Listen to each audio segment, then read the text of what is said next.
അധികം സന്തോഷവും അതേപോലെ തന്നെ അഭിമാനവും തോന്നുന്ന കാര്യമാണ്. ഒരു പക്ഷേ പൊതുസമൂഹത്തിനിടയിൽ മദ്രസയിലെ പൊതുപരീക്ഷയിൽ വിജയിച്ചത് അത്ര വലിയ കാര്യമായി ഗണിക്കപ്പെടുന്നില്ലെങ്കിൽ പോലും ഞാൻ നേരത്തെ പറഞ്ഞ സവിശേഷതകളുള്ള ഒതായിലെ ഉമ്മമാർക്ക് അത് അന്തസ്സായി തോന്നുക തന്നെ ചെയ്യുന്നുണ്ട് എന്ന് എനിക്ക് ഈ സദസ്സ് കാണുമ്പോൾ തോന്നുകയാണ്. എന്തുകൊണ്ട് അങ്ങനെ പറയുന്നു എന്ന് ചോദിച്ചാൽ, മറ്റു വിജയങ്ങളൊക്കെ തന്നെ ആ വിജയം കൊണ്ട് എത്തിപ്പിടിച്ച സൗഭാഗ്യങ്ങളെ ഉപയോഗപ്പെടുത്താൻ മറന്നുപോയാൽ അല്ലെങ്കിൽ ഉപയോഗപ്പെടുത്തിയിട്ടില്ലെങ്കിൽ അത് മരണത്തോടുകൂടി അവസാനിക്കും. എന്നാൽ ഇന്ന് നമ്മുടെ മക്കൾ ഇവിടെ നേടിയിരിക്കുന്ന ഈ ഒരു സന്തോഷമുണ്ടല്ലോ, ഈ ഒരു ആദരവുണ്ടല്ലോ, ഈ ഒരു വിജയമുണ്ടല്ലോ, ഈ വിജയത്തിന് അത് പരലോകത്തെ ശാശ്വതമായ വിജയവുമായി ബന്ധപ്പെട്ടതാണ്. അത് മരണത്തോടു കൂടി തീരുന്നതല്ല. അതുകൊണ്ടാണ് ഞാൻ കൃത്യമായി നിങ്ങളോട് പറഞ്ഞത്, ഈ വിജയത്തിൽ നമുക്കുണ്ടാകുന്ന സന്തോഷം, നമുക്കുണ്ടാകുന്ന അഭിമാനം അത് വളരെ വലുതാണ് എന്ന്. നോക്കൂ, നമ്മുടെ ഒരു പ്രാർത്ഥനയുണ്ട്, റബ്ബന ഹബ്ലന മിൻ അസ്വാജിന വദുർരിയാതിന ഖുർറത അയുനിൻ വജഅൽനാ ലിൽ മുത്തഖീന ഇമാമ. ആ പ്രാർത്ഥനയിൽ നമ്മൾ ആഗ്രഹിക്കുന്നത് എന്താണ്? നമ്മുടെ മക്കളിൽ നിന്ന് നമ്മൾ ആഗ്രഹിക്കുന്നത് കൺകുളിർമയാണ്. ഈ കൺകുളിർമ കിട്ടി അല്ലെങ്കിൽ കിട്ടിക്കൊണ്ടിരിക്കുന്നു, അതിന്റെ തുടക്കമായി എന്നതാണ് നമ്മുടെ ഈ സന്തോഷത്തിന്റെ നിദാനം. എന്താണ് ആ കൺകുളിർമ?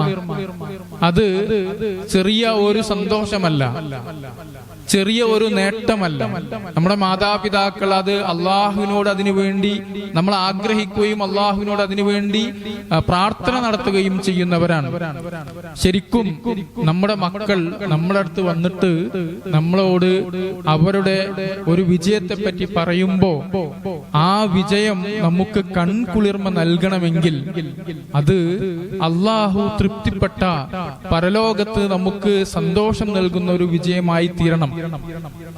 എന്ന് മാത്രമല്ല, നമ്മുടെ മക്കൾ ഏതെങ്കിലും ഒരു നേട്ടം നേടിയിരിക്കുന്ന സന്ദർഭത്തിൽ ആളുകൾ നമ്മളോട് വന്ന് പറയുകയാണ്, നിങ്ങളുടെ മകൻ, നിങ്ങളുടെ മകൾ ഇന്ന വിജയം നേടിയിട്ടോ, നല്ല കുട്ടിയാണ് ട്ടോ എന്ന് നമ്മളോട് പറയുമ്പോ നമുക്കുണ്ടാകുന്ന ഒരു ആനന്ദമുണ്ടല്ലോ, അത് കൺകുളിർമയാണ്. നമ്മുടെ മക്കളുടെ ചെയ്തികളെ കുറിച്ച്, നമ്മുടെ മക്കളുടെ സ്വഭാവത്തെ കുറിച്ച്, നമ്മുടെ മക്കളുടെ ഇടപെടലുകളെ കുറിച്ച്, നമ്മുടെ മക്കൾ ചെയ്ത ഒരു കർമ്മത്തെ കുറിച്ചും ഒക്കെ ആളുകൾ നമ്മളോട് പറയുമ്പോ നമ്മുടെ മനസ്സിൽ അനുഭവിക്കുന്ന വലിയ സന്തോഷം, അതാണ് കൺകുളിർമ. ഈ കൺകുളിർമ, ഖുർറത അയുൻ എന്ന പദം വിശുദ്ധ ഖുർആനിൽ മറ്റൊരിടത്ത് മാത്രമേ പ്രയോഗിച്ചിട്ടുള്ളൂ. അത് സൂറത്ത് സജദയിലാണ്. സൂറത്ത് സജദയിൽ അല്ലാഹു സുബ്ഹാനഹു വ തആല ആ കാര്യം, ആ പദം പ്രയോഗിച്ചിരിക്കുന്നത് നിങ്ങൾക്ക് കാണാൻ കഴിയും. 17-ാമത്തെ വചനത്തിൽ അല്ലാഹു അത് പ്രയോഗിച്ചിരിക്കുന്നത് സ്വർഗത്തെ കുറിച്ച് പറയാനാണ്. അല്ലാഹു സുബ്ഹാനഹു വ തആല അവിടെ സ്വർഗീയമായ സുഖ സൗകര്യങ്ങൾ ഗോപ്യമാക്കി വച്ചിട്ടുണ്ട്. ആ ഗോപ്യമാക്കി വച്ച സ്വർഗീയ സുഖ സൗകര്യങ്ങളെ കുറിച്ചാണ് ഖുർറത അയുൻ എന്ന പദം പ്രയോഗിച്ചിട്ടുള്ളത്. അപ്പോ അത്രയധികം ആനന്ദം നൽകുന്ന, സ്വർഗീയമായ ഒരു സന്തോഷം നൽകുന്ന ഒരു കാര്യമാണ് ഖുർറത അയുൻ. ഇപ്പൊ നമ്മൾ അഭിമാനിക്കുന്നത് നമ്മുടെ മക്കൾ അങ്ങനെയാണ് എന്നതാണ്. എന്നാൽ ഈ കണ്ണുനീർ അല്ലെങ്കിൽ കൺകുളിർമ, തണുപ്പുള്ള കുളിർമയുള്ള കണ്ണുനീർ നൽകുന്ന മക്കൾ ഇന്ന് കുറഞ്ഞു കുറഞ്ഞു വരുന്നു എന്നതൊരു വസ്തുതയാണ്. സാധാരണ സ്കൂളുകളിലൊക്കെ അധ്യാപകരെടുത്ത് മക്കളുടെ പ്രശ്നങ്ങളുമായി ബന്ധപ്പെട്ട് രക്ഷിതാക്കൾ വരുമ്പോ എന്റെ ഒരു അനുഭവം, ആ രക്ഷിതാക്കൾ ഭൂരിഭാഗവും കരയുന്നവരായിട്ടാണ് വരുന്നത്. കഴിഞ്ഞ ദിവസവും അങ്ങനെയുണ്ടായി. 5 പേരെ രക്ഷിതാക്കളെ വിളിപ്പിച്ചു. അവർ 5 പേരും എന്റെ മുന്നിലിരുന്നിട്ട് കരയുകയാണ്. എന്താണ് കരയാനുള്ള കാരണം എന്ന് ചോദിച്ചപ്പോ, ഇവര് ക്ലാസ് കട്ട് ചെയ്ത് സ്കൂളിൽ നിന്ന് അവർക്ക് ക്ലാസ്സിൽ ഇരിക്കാൻ കഴിയുന്നില്ല, പഠിക്കാൻ കഴിയുന്നില്ല. അവർക്ക് വളരെയധികം പ്രയാസമാണ്. കുറേ സമയം ക്ലാസ്സിൽ ഇരിക്കുക എന്നൊക്കെ പറയുന്നത് കുട്ടികൾക്ക് വലിയ ബുദ്ധിമുട്ടാണ്. അങ്ങനെ ചില കുട്ടികൾ ചാടിപ്പോയപ്പോ അവരുടെ രക്ഷിതാക്കളെ വിളിച്ചതാണ്. അപ്പൊ അവര് പറയുന്നത്, ഞങ്ങൾക്ക് നിയന്ത്രിക്കാൻ കഴിയുന്നില്ല സാറേ എന്ന് പറഞ്ഞ് കരയുകയാണ്. അപ്പൊ ഞാൻ അവർക്കൊരു ഉപാധി പറഞ്ഞു കൊടുത്തു. നിങ്ങള് മൊബൈൽ ഫോൺ രാത്രി കൊടുക്കാതിരുന്നാ മതി എന്നാണ്. അപ്പൊ അവരെന്നോട് പറയുന്നത്, ഞങ്ങൾക്ക് ആർക്കും തുറക്കാനോ കൂട്ടാനോ കഴിയാത്ത ചില പാസ്വേഡുകളാണ് അവർ ഉപയോഗിക്കുന്നത്, അതുകൊണ്ട് അത് സാധ്യമല്ല. ഞാൻ പറഞ്ഞു, മൊബൈൽ ഫോൺ അപ്പാടെ തുറക്കുകയോ പൂട്ടുകയോ വേണ്ട, നിങ്ങൾ വാങ്ങി വെച്ചാ പോരെ എന്ന് ചോദിച്ചപ്പോ അവരുടെ മറുപടി, അവര് പറയുന്നത്, അങ്ങനെ വാങ്ങി വെച്ചാൽ രാവിലെ അന്ന് രാത്രി ഉറക്കണ്ടാവില്ല, രാവിലെ എന്തൊക്കെ സംഭവിക്കുമെന്ന് എനിക്ക് പേടിയാണ് എന്നാണ് ഒരു ഉമ്മ പറഞ്ഞു. അപ്പൊ ഈ രൂപത്തിൽ നമ്മുടെ മക്കൾ ഈ കണ്ണിന് കുളിർമ നൽകുന്നതിന് പകരം കണ്ണിൽ നിന്ന് ചുടുകണ്ണീർ വാർത്ത് അല്ലെങ്കിൽ ചുടുകണ്ണീർ വരുത്തുന്ന ഒരു സ്വഭാവത്തിലേക്ക് മാറിയിരിക്കുന്നു എന്നാണ്. അപ്പൊ നമ്മുടെ മുമ്പിലുള്ള ചോദ്യം ഇതാണ്, കൺകുളിർമയുള്ള മക്കളാകണോ, അല്ലെങ്കിൽ നമ്മുടെ കണ്ണിൽ നിന്ന് ചുടുകണ്ണീർ വാർത്തുന്ന മക്കളാകണോ നമ്മുടെ മക്കൾ എന്നുള്ളതാണ്. നിങ്ങൾ ആലോചിച്ച് നോക്കുന്നു, ആരാണ് നമ്മുടെ മക്കളെ, നമ്മുടെ പൊന്നോമനകളെ നമ്മളോടൊപ്പം വളർന്നുകൊണ്ടിരിക്കുന്ന, നമ്മൾ പഠിപ്പിച്ചുകൊണ്ടിരിക്കുന്ന, നമ്മൾ സ്നേഹം നൽകിക്കൊണ്ടിരിക്കുന്ന, നമ്മൾ പരിപാലിച്ചു കൊണ്ടിരിക്കുന്ന, നമ്മൾ ചേർത്ത് പിടിച്ചിരിക്കുന്ന നമ്മുടെ മക്കളെ അവര് വഴിയിൽ നിന്ന് തെറ്റിയവരായി മാറുന്നത് എന്തുകൊണ്ടാണ്? അവര് നമ്മളോട് ദേഷ്യപ്പെടുന്നതായി മാറുന്നത് എന്തുകൊണ്ടാണ്? അവര് നമ്മൾ പറയുന്നത് അനുസരിക്കാത്തവരായി മാറുന്നത് എന്തുകൊണ്ടാണ്? അല്ലെങ്കിൽ ഉപ്പയെയും ഉമ്മയെയും അവർ രണ്ടുപേരെക്കാളും കൂടുതൽ അവർ മറ്റു പലരെയും മറ്റു പല സങ്കേതങ്ങളെയും ഇഷ്ടപ്പെടുന്നത് എന്തുകൊണ്ടാണ്? നമ്മുടെ വീടിന്റെ സംസ്കാരവും നമ്മുടെ ജീവിത രീതികളും അത് പഴഞ്ചനാണെന്ന് വിശ്വസിക്കുകയും അതിന് പകരം മറ്റ് ചിലത് അതാണ് പുരോഗമനമെന്ന് കരുതുകയും ചെയ്യുന്നത് എന്തുകൊണ്ടാണ്? ഇത് നമ്മൾ കൃത്യമായി മനസ്സിലാക്കേണ്ടതുണ്ട്. ഇല്ലെങ്കിൽ ഭൂരിപക്ഷം കുട്ടികളും ഇന്ന് ആ വിഭാഗത്തിലാണ്. നമ്മളിപ്പോ ആദരിക്കുന്ന, നമ്മളിപ്പോ ബഹുമാനിക്കുന്ന, നമ്മൾ സമ്മാനം കൊടുക്കുന്ന, നമ്മൾ അങ്ങനെ നമ്മുടെ മക്കളാകണമെന്ന് ആഗ്രഹിക്കുന്ന ആ ഒരു കാര്യമുണ്ടല്ലോ, ആ ഒരു കൺകുളിർമയുള്ള മക്കൾ എന്നുള്ള ആ ഒരു സൗഭാഗ്യം, അത് നമുക്ക് എപ്പോ നഷ്ടപ്പെടുമെന്ന് ചോദിച്ചാൽ അതിന് വലിയ കാലതാമസം ഉണ്ടാകില്ല എന്ന് നമുക്ക് പറയാൻ കഴിയും. എന്തുകൊണ്ടായിരിക്കും നമ്മുടെ മക്കൾ അങ്ങനെ ആയത്? ആരാണ് അതിന്റെ ഉത്തരവാദി എന്നാണ് നമ്മൾ ചിന്തിക്കേണ്ട രണ്ടാമത്തെ കാര്യം. ആരാണ് ഉത്തരവാദി? നമ്മുടെ അല്ലെങ്കിൽ നമ്മളിലൂടെ നമ്മുടെ മക്കൾ ഭൂജാതരായപ്പോ ഈ ലോകത്തിന്റെ സ്ഥിതി നമ്മൾ ജനിച്ച സമയത്തുള്ള ആ ഒരു അവസ്ഥയല്ല. അതുകൊണ്ട് തന്നെ അവർ ജനിച്ചു എന്നതുകൊണ്ട്, പുതിയ കാലത്ത് ജനിച്ചു എന്നതുകൊണ്ട് അവര് മോശക്കാരായി എന്ന് നമുക്ക് പറയാൻ പറ്റില്ല. അപ്പോ ആരാണ് അവർക്ക് യഥാർത്ഥ വഴിയും യഥാർത്ഥ രൂപവും ഒക്കെ കാണിച്ചു കൊടുക്കേണ്ടത്? ഈ ചിന്ത നിങ്ങളിലേക്ക് തരാൻ വേണ്ടി സാധാരണ അറബിയിൽ ഒരു ചൊല്ലുണ്ട്, ലാ തുറബ്ബു അബ്നാഅക്കും കമാ റബ്ബാക്കും ആബാഉക്കും എന്ന് പറഞ്ഞാൽ അതിന്റെ അർത്ഥം, നിങ്ങൾ നിങ്ങളെ മക്കളെ വളർത്തരുത്.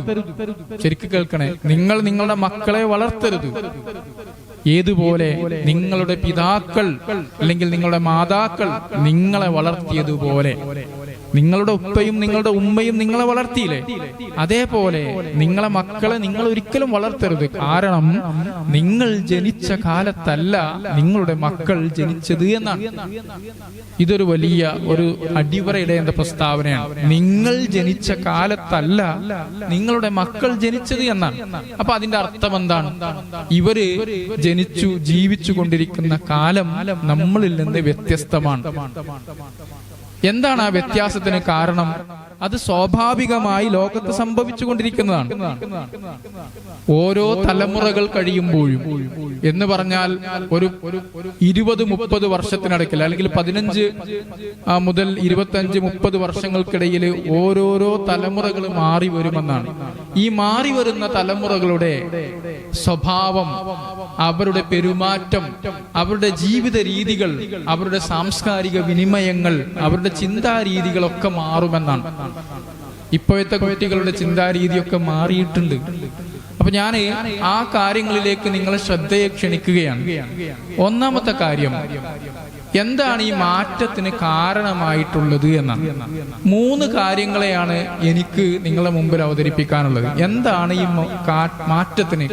കാലം മാറിക്കൊണ്ടിരിക്കുന്നുണ്ട്, പക്ഷെ നമ്മൾ മുമ്പൊന്നും ഇല്ലാത്ത ഒരു വല്ലാത്ത മാറ്റം ഇപ്പോഴത്തെ കുട്ടികളിൽ കാണുന്നു, പുതിയ തലമുറയിൽ കാണുന്നു.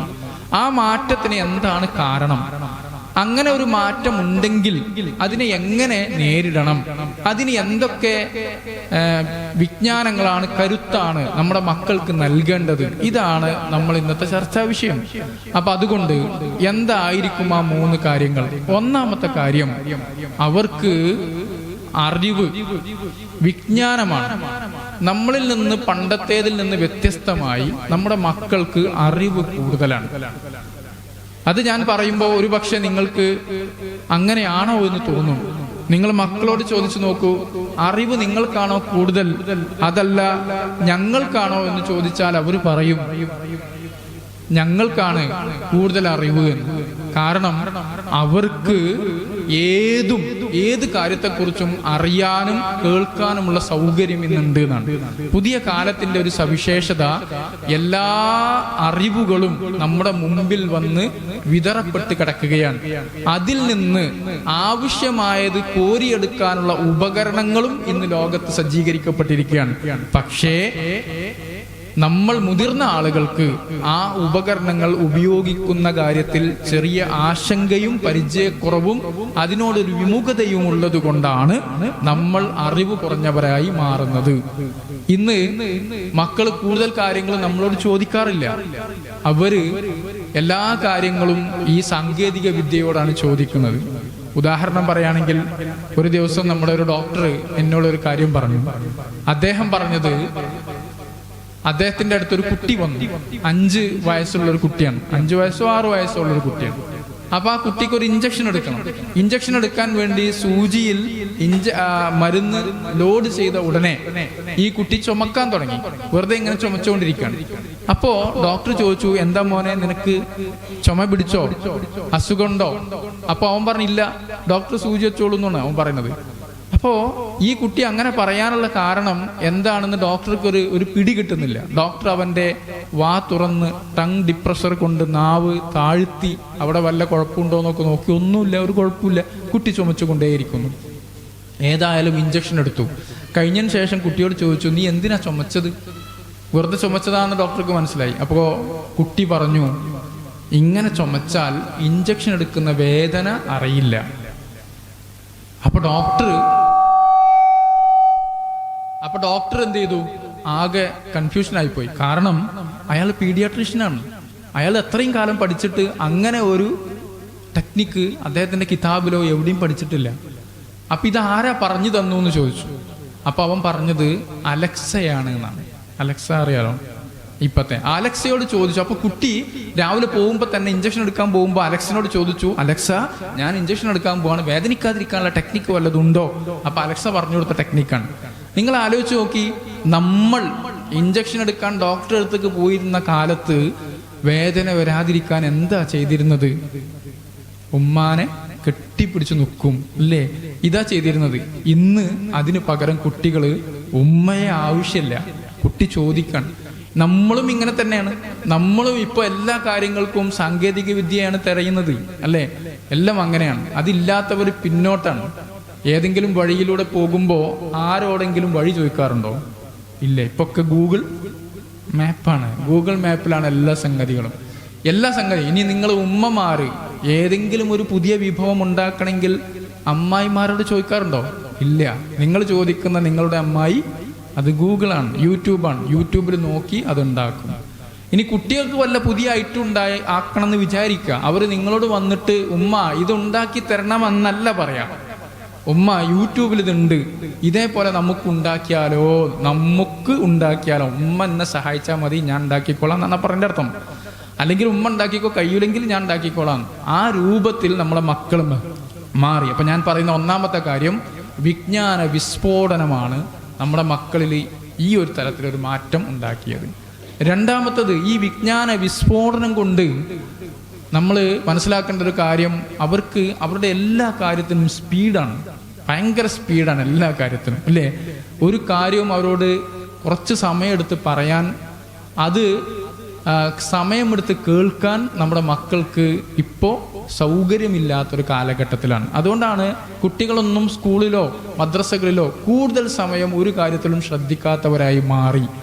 ഈ സ്പീഡ്, സാങ്കേതിക വിദ്യ അവർക്ക് നൽകിയ സ്പീഡ് അവരുടെ ചിന്തയിലും അവരുടെ മനോഭാവത്തിലും ഒക്കെ പ്രതിഫലിക്കാൻ തുടങ്ങി.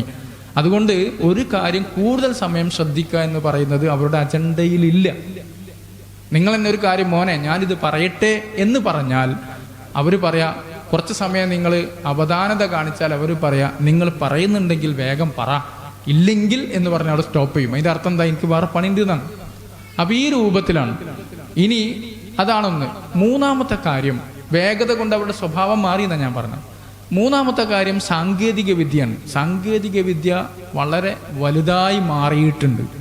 എത്രമാത്രം ചോദിച്ചാൽ നമുക്ക് പ്രതീക്ഷിക്കാൻ പറ്റാത്ത അത്രയാണ്. ഇപ്പോൾ AI കാലാണ്. AI ഇങ്ങനെ വന്നുകൊണ്ടിരിക്കുകയാണ്. നമ്മളെ വീഡിയോകളിൽ, നമ്മളെ യൂട്യൂബിൽ വരുന്ന വീഡിയോകൾ AI ഏതാണ് ഒറിജിനൽ ഏതാണ് തിരിച്ചറിയാൻ പറ്റാത്തതാണ്. ഇപ്പം അടുത്ത് ഏറ്റവും കൂടുതൽ പ്രസക്തമായത് ചെറിയ കുട്ടികൾ ജനിച്ച ഉടനെ തന്നെ ചില വർത്തമാനങ്ങൾ പറയുന്ന വീഡിയോകളൊക്കെ നിങ്ങൾ കണ്ടു കാണും. അത് ഒറിജിനലിനേക്കാൾ വെല്ലുന്ന രൂപത്തിലാണ്. ഇനി അതുമല്ല, കഴിഞ്ഞ ദിവസം ഇത് കുട്ടികളുടെ ഒരു മാനസികാവസ്ഥ മാറ്റിയിട്ടുണ്ട്. എല്ലാം റീൽസ് ആക്കുക എന്നുള്ളതാണ് ഇപ്പോഴത്തെ ഒരു സംവിധാനം. എല്ലാം റീൽസ് ആക്കുക. അപ്പം ഈ സാധാരണ മതം എന്നതിന് നമ്മൾ റിലീജിയൻ എന്നാണ് പറയുക. ഇപ്പോൾ ശാസ്ത്രകാരന്മാർ, മനഃശാസ്ത്രജ്ഞന്മാർ കുട്ടികളുടെ മതത്തിന് പറയുന്ന പേര് റീലീജിയൻ എന്നാണ്. REELIGION എന്ന് പറഞ്ഞാൽ റീൽസിൻ്റെ മതമായി മാറിയിരിക്കുന്നു എന്നാണ്. കഴിഞ്ഞ ദിവസം കുട്ടികൾ എൻ്റെ അടുത്ത് വന്നിട്ട്, ഞാൻ സ്കൂളിലെ പ്രിൻസിപ്പാളാണ്, എൻ്റെ അടുത്ത് വന്നിട്ട് പറഞ്ഞു, സാർ ഓണം ആഘോഷിക്കാനുണ്ട്, അതുകൊണ്ട് നിങ്ങളൊരു റീൽസ് എടുക്കാൻ മുന്നിൽ നിന്ന് തരണം.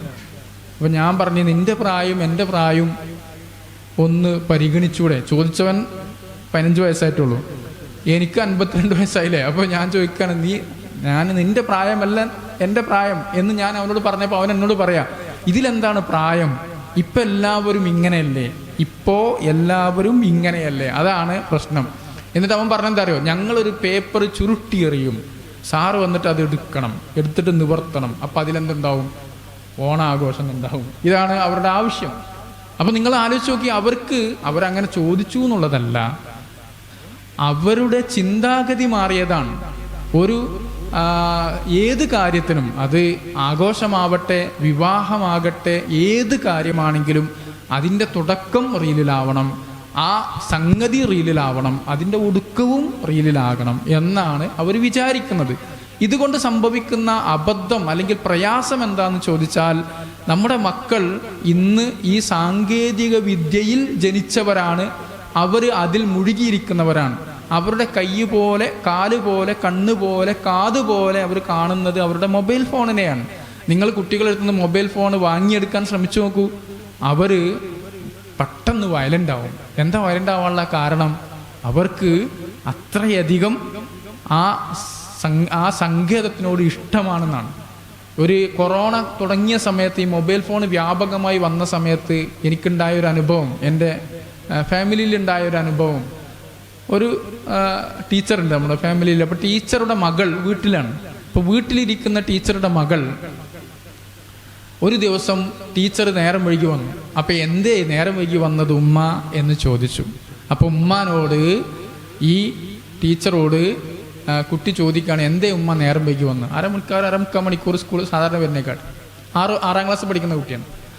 അപ്പോൾ ഉമ്മ പറഞ്ഞു, എൻ്റെ സ്കൂളിലെ ഒരു അധ്യാപകൻ്റെ മാസ്റ്ററുടെ ഉപ്പ മരിച്ചു പോയതാണ്, അവരുടെ വീട്ടിൽ പോയതാണെന്ന്. അപ്പോൾ കുട്ടി ഇങ്ങനെ ആലോചിച്ചിട്ട് ഉമ്മാനോട് ചോദിച്ചു, ഉമ്മ എല്ലാവരും മരിക്കുമോ എന്ന് ചോദിച്ചു. അപ്പം ഉമ്മാക്കൊരു ബേജാറായി ആദ്യം. എന്നിട്ട് പിന്നെ ഉമ്മ പറഞ്ഞു, എൻ്റെ കുട്ടി 6 വയസ്സ് 6ാം ക്ലാസ്സിലായിട്ടുള്ളെങ്കിലും ഇതൊക്കെ ആലോചിക്കുന്നുണ്ടല്ലോ എന്നുള്ള അഭിമാന ബോധത്തോടു കൂടി പറഞ്ഞു, എല്ലാവരും മരിക്കും മോളെ. അപ്പോൾ കുട്ടി വീണ്ടും ആലോചിച്ചിട്ട് ഉമ്മാനോട് ചോദിച്ചു, ഉമ്മ അപ്പോൾ ഉമ്മയും മരിക്കുമോ എന്നാണ്. ഉമ്മയും മരിക്കുമോന്ന്. അപ്പം ഉമ്മാക്ക് ബേജാറായി. അപ്പം ഉമ്മ പറഞ്ഞ്, എന്നാലും ഉമ്മാക്ക് എന്താ വെച്ചാൽ കുട്ടി മദ്രസയിലൊക്കെ പോകുന്നുണ്ട്, അതിൻ്റെ ഒരു റിഫ്ലക്ഷൻ ഉണ്ടല്ലോ എൻ്റെ കുട്ടിയിൽ എന്നൊക്കെ വിചാരിച്ചിട്ട് ഉമ്മ പറഞ്ഞ് ഉമ്മയും മരിക്കും മോളെ എന്ന് പറഞ്ഞു. അപ്പം മോളുടെ പ്രതികരണം എന്താ വെച്ചാൽ കുറച്ച് ആലോചിച്ചു, എന്നാൽ ഉമ്മ മരിക്കുമ്പോൾ ഉമ്മാൻ്റെ ഫോൺ എനിക്ക് തരണം കേട്ടോ. അതാണ് അതിനോടുള്ള അഭിനിവേശം. കഴിഞ്ഞ ദിവസം സ്കൂളിലൊരു കുട്ടി സ്കൂളിൽ വന്നില്ല. അപ്പം ഞാൻ അവർ വീട്ടിലേക്ക് വിളിച്ചു. അപ്പോൾ അവർ എളാമയാണ് എടുത്തത്. എളാമ എന്നോട് പറഞ്ഞു, അതിൽ ചെറിയ പ്രശ്നമുണ്ട്. അവൻ്റെ ഉപ്പ ഗൾഫിക്ക് പോയി. ഉപ്പാനോട് പോകുമ്പോൾ അവന് യാത്ര പോലും പറഞ്ഞില്ല. 12ാം ക്ലാസ്സിലെ കുട്ടിയാണ്. എന്താ യാത്ര പറയാത്തത്? ഉപ്പാൻ്റെ കയ്യിലുള്ള ആപ്പിൾ ബ്രാൻഡഡ് ഫോണ് മോന് കൊടുത്തില്ല, അതുകൊണ്ടാണ്.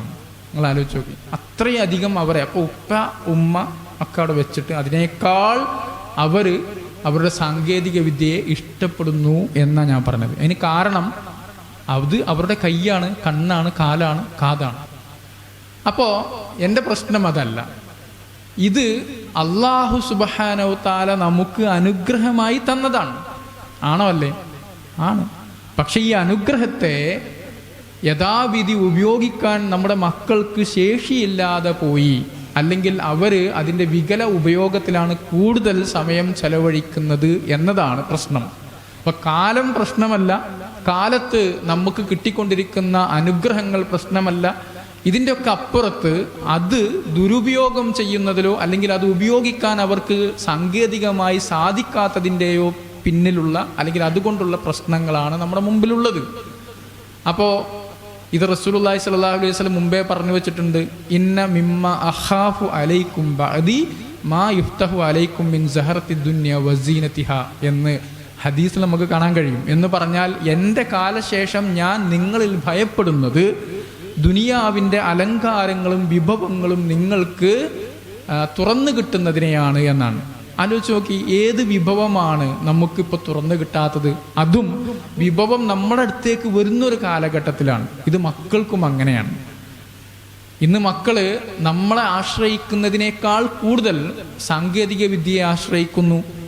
ഒരു ദിവസം സ്കൂളിൽ ഒരു കുട്ടിയിൽ നിന്ന് ഫോണ് പിടിച്ചെടുത്തു എന്ന് പറഞ്ഞാൽ ഇപ്പം അങ്ങനെ ഫോണൊന്നും വലിച്ച് പിടിച്ചെടുക്കാറില്ല. കാരണം നേരത്തെ പറഞ്ഞ പോലെ ഒരു വയലുണ്ടാവും.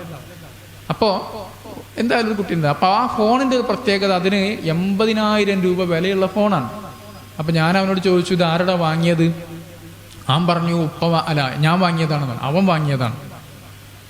അപ്പം ഞാൻ എന്താണെന്ന് വെച്ചാൽ, ഇത്ര വിലയുള്ള ഫോണ് അവൻ സ്വന്തമായിട്ട് വാങ്ങിയതാണ്. അപ്പം സ്വാഭാവികമായിട്ടും എനിക്ക് രക്ഷിതാവ് എന്നുള്ളവർക്കും അധ്യാപകൻ എന്നുള്ളവർക്കും ഓരോ സംശയങ്ങളുണ്ടാവും. അപ്പം ഞാൻ പറഞ്ഞു, എൻ്റെ ഉപ്പ വരട്ടെ, എന്നിട്ട് ഉപ്പാക്ക് കൊടുക്കാന്ന്. ഉപ്പാനെ വിളിച്ചു. ഉപ്പ ഒരു സാധാരണക്കാരൻ. ഉപ്പാനോട് പറഞ്ഞു, നിങ്ങളെ മോൻ്റെ അടുത്ത് ഇങ്ങനെ ഒരു ഫോണുണ്ട്. അപ്പോൾ ഉപ്പ പറഞ്ഞു, അതൊരിക്കലും ഉണ്ടാവില്ല. അതെന്താ പുള്ളി അങ്ങനെ പറയാനുള്ള കാരണം എന്താ വെച്ചാൽ, 80,000 റുപ്യ ഞാൻ അവന് കൊടുത്തിട്ടില്ല, അവൻ വാങ്ങൂല, ഉറപ്പാണ്. അപ്പം ഞാൻ അവനെ വിളിച്ചു. ആരുടെ ഫോൺ വാങ്ങി തന്ന്? ഞാൻ വാങ്ങിയതാണ് സർ. നിനക്ക് എവിടുന്ന പൈസ? അപ്പം ഇയാളിങ്ങനെ അന്തം വിട്ട് നിൽക്കുകയാണ്. നിനക്ക് എവിടുന്ന പൈസ? ഞാൻ ഉണ്ടാക്കി എന്ന് പറഞ്ഞു. അപ്പോഴാണ് ഇദ്ദേഹം ഇങ്ങനെ കണ്ണു മിഴിച്ച് നിൽക്കുന്നത്. എങ്ങനെ ഉണ്ടാക്കിയെന്ന് ഞാൻ ചോദിച്ചപ്പോൾ അവൻ പറഞ്ഞത്, ഞാൻ ഗെയിം കളിച്ചുണ്ടാക്കി എന്നാണ്. എന്താ ഗെയിം കളിച്ചുണ്ടാക്കുക? ഈ പബ്ജി, ഫ്രീ ഫയർ എന്നൊക്കെ പറഞ്ഞ കുറേ ഗെയിം ഉണ്ടല്ലോ. അതിനകത്ത് നല്ല മിടുക്കരായ കുട്ടികൾക്ക് കളിക്കുകയാണെങ്കിൽ അവർക്ക് കുറേ പോയിന്റ് കിട്ടും. നല്ല ഉയർന്ന പോയിന്റ് കിട്ടിയാൽ അവരുടെ അക്കൗണ്ട് അവർക്ക് വിൽക്കാൻ സാധിക്കും. നല്ല പോയിന്റുള്ള സ്കോറുള്ള അക്കൗണ്ട് ആയി കഴിഞ്ഞാൽ ഗെയിം കളിക്കാൻ അക്കൗണ്ട് വിൽക്കാൻ പറ്റും. അങ്ങനെ 1-2 വിൽപ്പന നടത്തി കഴിഞ്ഞാൽ ഇഷ്ടംപോലെ പൈസ കിട്ടും.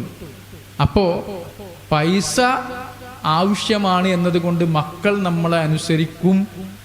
അതേപോലെ വിഭവങ്ങൾ ആവശ്യമാണ് എന്നതുകൊണ്ട് മക്കൾ നമ്മളെ അനുസരിക്കും എന്ന് നമ്മൾ മാതാപിതാക്കളെ തെറ്റിദ്ധരിച്ചിട്ടുണ്ടെങ്കിൽ അതും ഇല്ലാതായി. സംഗതി എനിക്ക് മനസ്സിലായോ? അപ്പം ഇത്ര ഗൗരവത്തിലാണ് നമ്മുടെ ലോകം മുന്നോട്ട് പോയിക്കൊണ്ടിരിക്കുന്നത്. അപ്പം ഇതിനുള്ള പരിഹാരം എന്താണ്?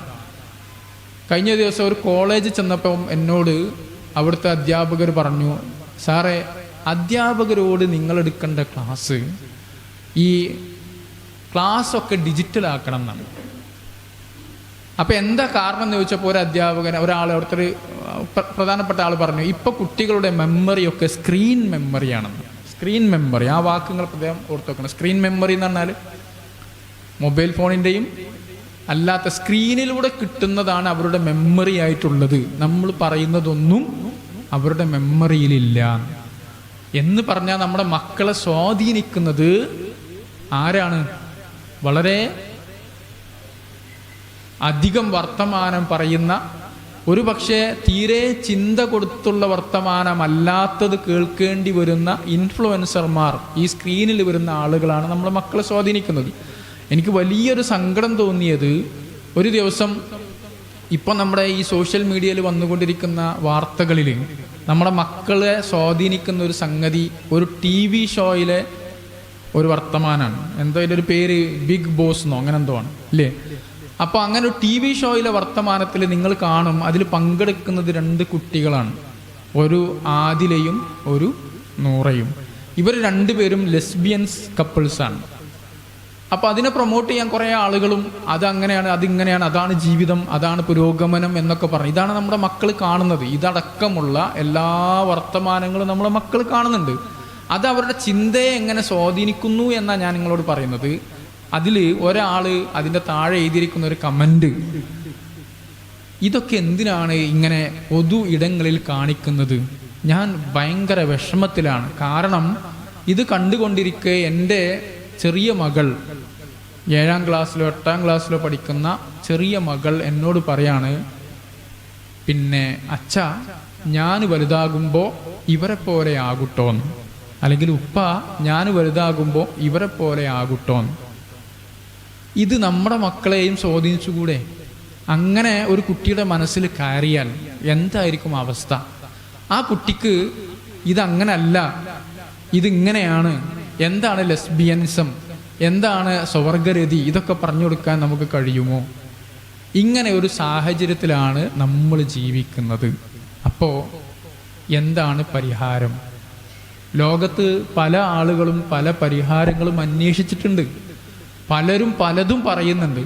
പക്ഷെ ഒന്നും പ്രായോഗികമായി കൊണ്ടുപോകാൻ അല്ലെങ്കിൽ ഫലപ്രദമാക്കാൻ കഴിയാറില്ല. ഇപ്പോൾ കുറച്ച് കാലങ്ങൾക്ക് മുമ്പ് നമ്മുടെ നാട്ടിലെ നിയമ വിദ്യാർത്ഥികൾക്ക് നടത്തിയ അല്ലെങ്കിൽ നിയമ വിദ്യാർത്ഥികൾക്ക് നടത്തുന്ന പരീക്ഷയെ സംബന്ധിച്ച് അന്നത്തെ ഇന്ത്യയുടെ സുപ്രീം കോടതി ചീഫ് ജസ്റ്റിസ് ഒരു കമൻറ്റ് പത്രത്തിൽ വന്നിരുന്നു. അദ്ദേഹം പറയുന്നത്, ഈ ക്ലാറ്റ് എന്ന് പറഞ്ഞ പരീക്ഷ ധർമ്മനിഷ്ഠയുള്ള നീതിബോധമുള്ള നിയമജ്ഞരെ സൃഷ്ടിക്കാൻ കഴിയുന്ന രീതിയിൽ പരിവർത്തിക്കപ്പെടേണ്ടതുണ്ട് എന്ന് പറഞ്ഞാൽ മൂല്യവിദ്യാഭ്യാസം കൂടി അതിനകത്ത് ചേർക്കേണ്ടതുണ്ട് എന്നാണ്. അപ്പൊ മൂല്യം ചേർന്ന് വരുന്ന ഒരു വിദ്യാഭ്യാസം നമ്മുടെ ഈ വിദ്യാഭ്യാസത്തിൽ ഉൾച്ചേർക്കണം എന്നുള്ളത് ഇവിടുത്തെ എല്ലാ വിചക്ഷണന്മാരുടെയും രാഷ്ട്രീയ നേതാക്കന്മാരുടെയും ഒക്കെ കാഴ്ചപ്പാടാണ്. പക്ഷേ അതിനെ പ്രയോഗവൽക്കരിക്കാൻ എങ്ങനെ മൂല്യങ്ങൾ പഠിപ്പിക്കും, അതിനെ എങ്ങനെ വിലയിരുത്തും എന്നൊക്കെ ആർക്കും കൃത്യമായി നിർവചിക്കാൻ കഴിയുന്നില്ല. പക്ഷെ നമ്മൾ സൗഭാഗ്യവാന്മാരാണ്. നമ്മുടെ വിദ്യാഭ്യാസം എന്ന് പറയുന്നത് തന്നെ മൂല്യവിദ്യാഭ്യാസമാണ്. അല്ലാഹു സുബ്ഹാനഹു വ തആല വിശുദ്ധ ഖുർആനിൽ നമുക്ക് ആദ്യം തന്നെ അവതരിപ്പിച്ചു തന്നത് ഇഖ്റ ബിസ്മി റബ്ബിക്കല്ലദീ ഹൽ. അപ്പൊ ആ പറഞ്ഞ സംഗതിയിൽ നിങ്ങൾക്ക് കൃത്യമായിട്ട് അറിയാം. അതായത് സൃഷ്ടിച്ച നാഥന്റെ പേരിലുള്ള വിദ്യാഭ്യാസമാണ്, പ്രപഞ്ചത്തിന്റെ സൃഷ്ടാവിനെ അല്ലെങ്കിൽ സൃഷ്ടിച്ചവനായ നാഥനെ അറിഞ്ഞുകൊണ്ടുള്ള വിദ്യാഭ്യാസമാണ് നമ്മൾ നൽകുന്നത്. അപ്പൊ ലോകത്ത് ഇതിന് ഒരേ ഒരു പരിഹാരമുള്ളൂ, കൃത്യമായ മൂല്യവിദ്യാഭ്യാസം. അതാണ് നമ്മുടെ മദ്രസ. അപ്പൊ നമ്മുടെ മദ്രസ ഫലപ്രദമാക്കുക എന്നല്ലാതെ വേറെ ഒരു മാർഗവും ഇതിൽ നിന്ന് രക്ഷപ്പെടാനില്ല. സാധാരണ ജീവിതം ഒരു യാത്രയാണ് എന്ന് പറയാറുണ്ട് ഇല്ലേ? അപ്പൊ ഈ യാത്രയുടെ പ്രത്യേകത എന്താ? അതൊരു കപ്പൽ പോലെയാണ്. കപ്പല് സമുദ്രത്തിലൂടെ സഞ്ചരിച്ചു കൊണ്ടേയിരിക്കണം. അപ്പൊ നമ്മളെല്ലാവരും ജനിച്ചു വീഴുന്നത് ഒരു കപ്പലിലേക്കാന്ന് വിചാരിച്ചോളൂ. എന്നിട്ട് ആ കപ്പൽ ഇങ്ങനെ യാത്ര പോയി അതിന്റെ ലക്ഷ്യസ്ഥാനത്ത് എത്തണം. പക്ഷേ കപ്പലിന് യാത്ര ചെയ്യാനുള്ള സമുദ്രം അത് പണ്ടത്തേതിനേക്കാൾ പ്രക്ഷുബ്ധമാണ്, വിഷലിബ്ധമാണ്. പണ്ടത്തേതിനേക്കാൾ പണ്ട് നമുക്ക് നമ്മളോടൊപ്പമുള്ള നമ്മുടെ ഉപ്പയും ഉമ്മയും അധ്യാപകരും ഒക്കെ ചേർന്ന് നമ്മളോടൊപ്പം തുഴഞ്ഞു പോകാൻ നമ്മുടെ കപ്പല് സാധിക്കുമായിരുന്നു. ഇന്ന് നമ്മുടെ കപ്പലിന് നമ്മളെല്ലാവരും ചേർന്നിട്ട് പോലും നമ്മുടെ കപ്പലിനെ യഥാവിധി പിടിച്ചു നിർത്തുവാനും ഇഷ്ടപ്പെട്ട കരയിലേക്ക് കൊണ്ടുപോകുവാനും ഒന്നും നമുക്ക് സാധിക്കുന്നില്ല. അതിന് മാത്രം വിഷം കലർന്നിരിക്കുകയാണ്. അപ്പൊ ചില ആളുകൾ പറയാണ്, എന്നാ പിന്നെ എന്ത് ചെയ്യാം, നമുക്ക് യാത്ര വേണ്ട, കപ്പൽ തീരത്ത് നിന്നോട്ടെ, മൊബൈൽ ഫോൺ വാങ്ങി കൊടുക്കണ്ട, അതേപോലെ തന്നെ പിന്നെ ഇങ്ങനെയുള്ള ഒരു പരിപാടിയിലും ചേർക്കണ്ട, വിദൂര സ്ഥലങ്ങളിലേക്ക് പഠിപ്പിക്കാൻ പറഞ്ഞയക്കണ്ട. അങ്ങനെ നമുക്ക് വിചാരിക്കാൻ പറ്റുമോ? അങ്ങനെ വിചാരിക്കാൻ പറ്റൂല. അതിന് പകരം നമ്മുടെ മക്കൾ പോകേണ്ട ഈ ഒരു സമുദ്രത്തിൽ അതിൻ്റെ വിഷം നമ്മുടെ കപ്പലിനെയോ മക്കളെയോ ഏൽക്കാത്ത വിധം നമ്മുടെ മക്കളെ കരുത്തുള്ളതാക്കി മാറ്റണം. നല്ല പേമാരി പെയ്യുമ്പോൾ ആ പേമാരിയിലേക്ക് ഒരു കുട പോലും കൊടുത്തുവിടാതെ പറഞ്ഞയച്ചിട്ട് എന്തേടാ നനഞ്ഞു വന്നത്, ഇപ്പൊ പനി പിടിച്ചില്ലേ എന്ന് മക്കളോട് പറയുന്നത് പോലെ വളരെ വിഡ്ഢിത്തമാണ്. ഒന്നും അവർക്ക് വേണ്ടി ചെയ്യാതെ, അവരുടെ ഭാഗത്ത് നിന്ന് ചിന്തിക്കാതെ, അവരുടെ കാഴ്ചപ്പാടുകൾക്കനുസരിച്ച് നമ്മൾ അവർക്ക് വേണ്ടത് ഒരുക്കി കൊടുക്കാതെ അവരെ ഈ ലോകത്തേക്ക് പറഞ്ഞു വിട്ടിട്ട് അവർ വഴിതെറ്റി വരുമ്പോൾ കാലത്തിനെ പഴിക്കുന്നതും അള്ളാഹു നമുക്ക് ചെയ്തു തന്ന അനുഗ്രഹങ്ങളെ പഴിക്കുന്നതും സത്യവിശ്വാസികൾക്ക് ഭൂഷണമല്ല. അതുകൊണ്ടാണ് നമ്മൾ നമ്മുടെ മദ്രസ ഇങ്ങനെ ഫലപ്രദമാക്കി ഒരുക്കി കൊണ്ടുവരുന്നത്. നോക്കി നിങ്ങൾ, എത്ര മനോഹരമായ ഒരു ബിൽഡിംഗ്. ഇനി ഈ ബിൽഡിങ്ങിനെ കാലോചിതമായി ഡിജിറ്റലൈസ് ഒക്കെ ചെയ്ത് അതേപോലെ തന്നെ അധ്യാപകരെ പരിശീലനം സിദ്ധിച്ച അധ്യാപകരാക്കി രക്ഷിതാക്കളും അധ്യാപകരും മാനേജ്മെന്റും എല്ലാവരും ചേർന്ന് നമ്മുടെ മക്കൾക്ക് പുതിയ ലോകത്ത് അതിജയിക്കാനുള്ള കരുത്ത് പകരാൻ ഈ മദ്രസകൾക്ക് സാധിക്കണം. അതാണ് നമ്മൾ ചെയ്യേണ്ടത്. അതെങ്ങനെ സാധിക്കുക? ഞാൻ ചില ഉദാഹരണങ്ങൾ നിങ്ങൾക്ക് പറഞ്ഞു തരാണ്. അതെന്താന്ന് വെച്ചാൽ നമ്മൾ അറിയേണ്ട ഉദാഹരണങ്ങൾ ആയതുകൊണ്ട് പറയാണ്. ഇപ്പോൾ കഴിഞ്ഞൊരു ദിവസം നമ്മളെ കുട്ടികളുടെ സ്വാധീനം എങ്ങനെയാണ് അല്ലെങ്കിൽ നമ്മളെ കുട്ടികളെ എങ്ങനെയാണ് ഈ പുതിയ ലോകം സ്വാധീനിക്കുന്നതെന്നാണ് ഞാൻ പറയുന്നത്.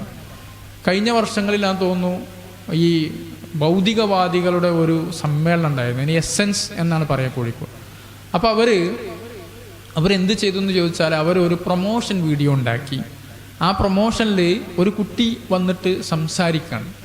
ആ വീഡിയോയിൽ ഒരു പെൺകുട്ടി വന്നിട്ട് അവർ പറയുന്നത്, കഴിഞ്ഞ ദിവസം സ്കൂളിൽ ഞങ്ങൾ പോയിരുന്നു, സ്കൂളിലെ അധ്യാപകൻ ഞങ്ങൾക്ക് എന്ത് ചെയ്തു, ആകാശം കാണിച്ചു തന്നു, നക്ഷത്രങ്ങളെ കാണിച്ചു തന്നു, ഗോളങ്ങളെ കാണിച്ചു തന്നു, ഗ്രഹങ്ങളെ കാണിച്ചു തന്നു, എന്തു മനോഹരമാണ്, എന്ത് രസമാണ് കാണാൻ എന്ന രൂപത്തിൽ അവർ സംസാരിച്ചു.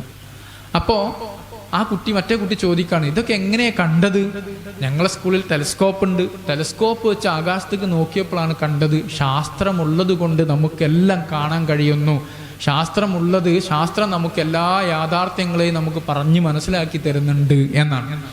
അപ്പൊ ഈ കുട്ടി അതിൻ്റെ ഇടയിൽ ഒരു കമന്റ് പറയാണ്, പക്ഷേ ഉണ്ടല്ലോ, ഈ ടെലസ്കോപ്പ് വെച്ച് ആകാശം മുഴുവൻ ഞാൻ കണ്ടപ്പോൾ, ഞങ്ങൾ നോക്കിയപ്പോൾ അവിടെ നമ്മുടെ വാപ്പ ഉപ്പമാര് അല്ലെങ്കിൽ ഉപ്പ ഉമ്മമാര് പറയുന്ന സ്വർഗം കണ്ടില്ല, നരകം കണ്ടില്ല, ഈ സോക്കാൾഡ് അള്ളാഹുവിനെ കണ്ടില്ല എന്നാണ് പറഞ്ഞത്.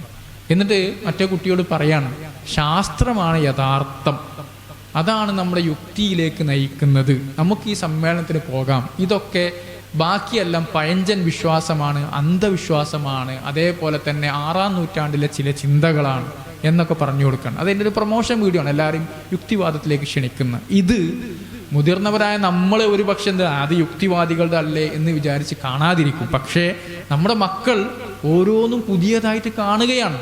അവരത് കാണുകയും കേൾക്കുകയും ചെയ്യുമ്പോൾ എന്താ സംഭവിക്കുന്നത്? അവരുടെ മനസ്സ് മാറുകയാണ്.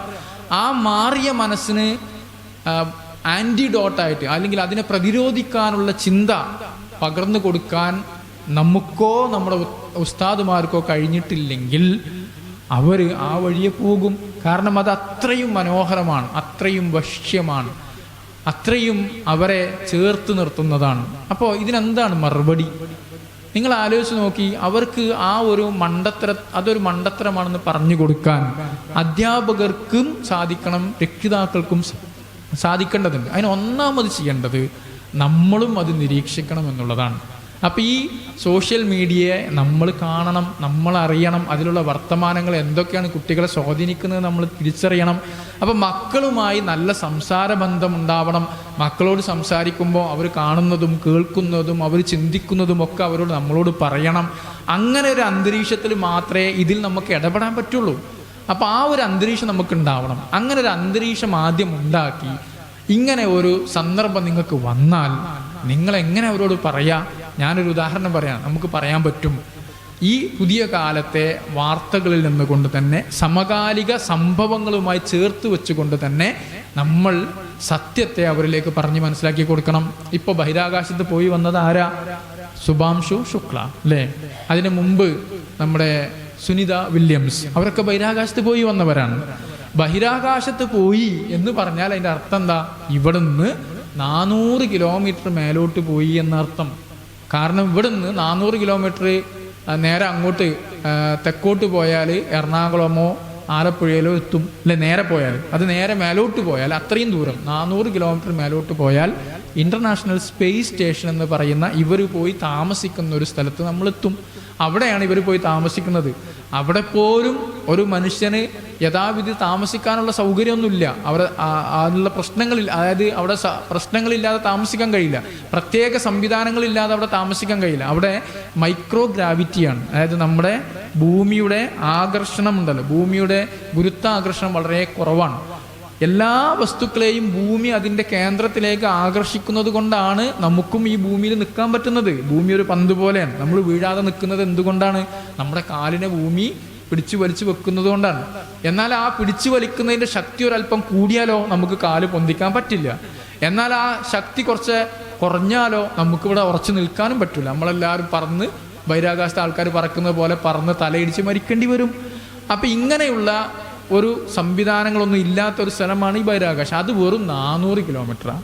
ഇനി ഞാൻ നിങ്ങളോട് ചോദിക്കുന്നത്, ഇവിടെ നിന്ന് നമുക്ക് തൊട്ടടുത്ത് കാണുന്നത് നമ്മുടെ ചന്ദ്രനെയാണല്ലോ അല്ലേ?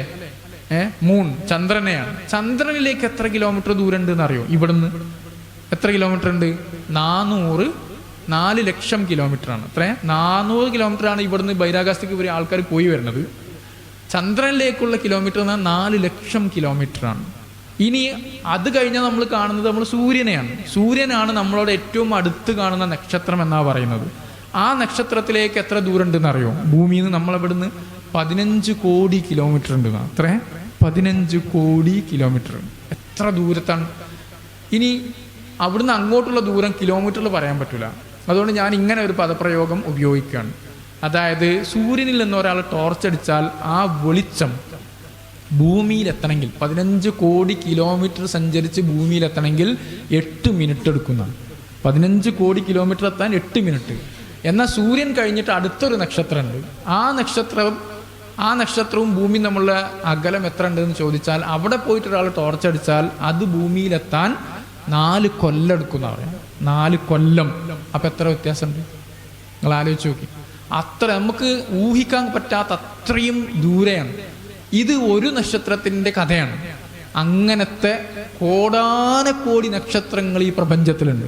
ഈ പ്രപഞ്ചത്തിന്റെ അറ്റം കണ്ടുപിടിക്കാൻ ഇന്ന് വരെ ശാസ്ത്രത്തിന് കഴിഞ്ഞിട്ടില്ല. കാരണം പ്രപഞ്ചം നമുക്ക് കണ്ടുപിടിക്കാൻ കഴിയുന്ന സ്പീഡിനേക്കാൾ വേഗതയിൽ, അല്ലെങ്കിൽ ടെലസ്കോപ്പ് ഉപയോഗിക്കാൻ കഴിയുന്നതിനേക്കാൾ വേഗതയിൽ വികസിച്ചു കൊണ്ടിരിക്കുന്നു എന്നാണ് പറയുന്നത്. അത്രയധികം വിശാലമാണ്.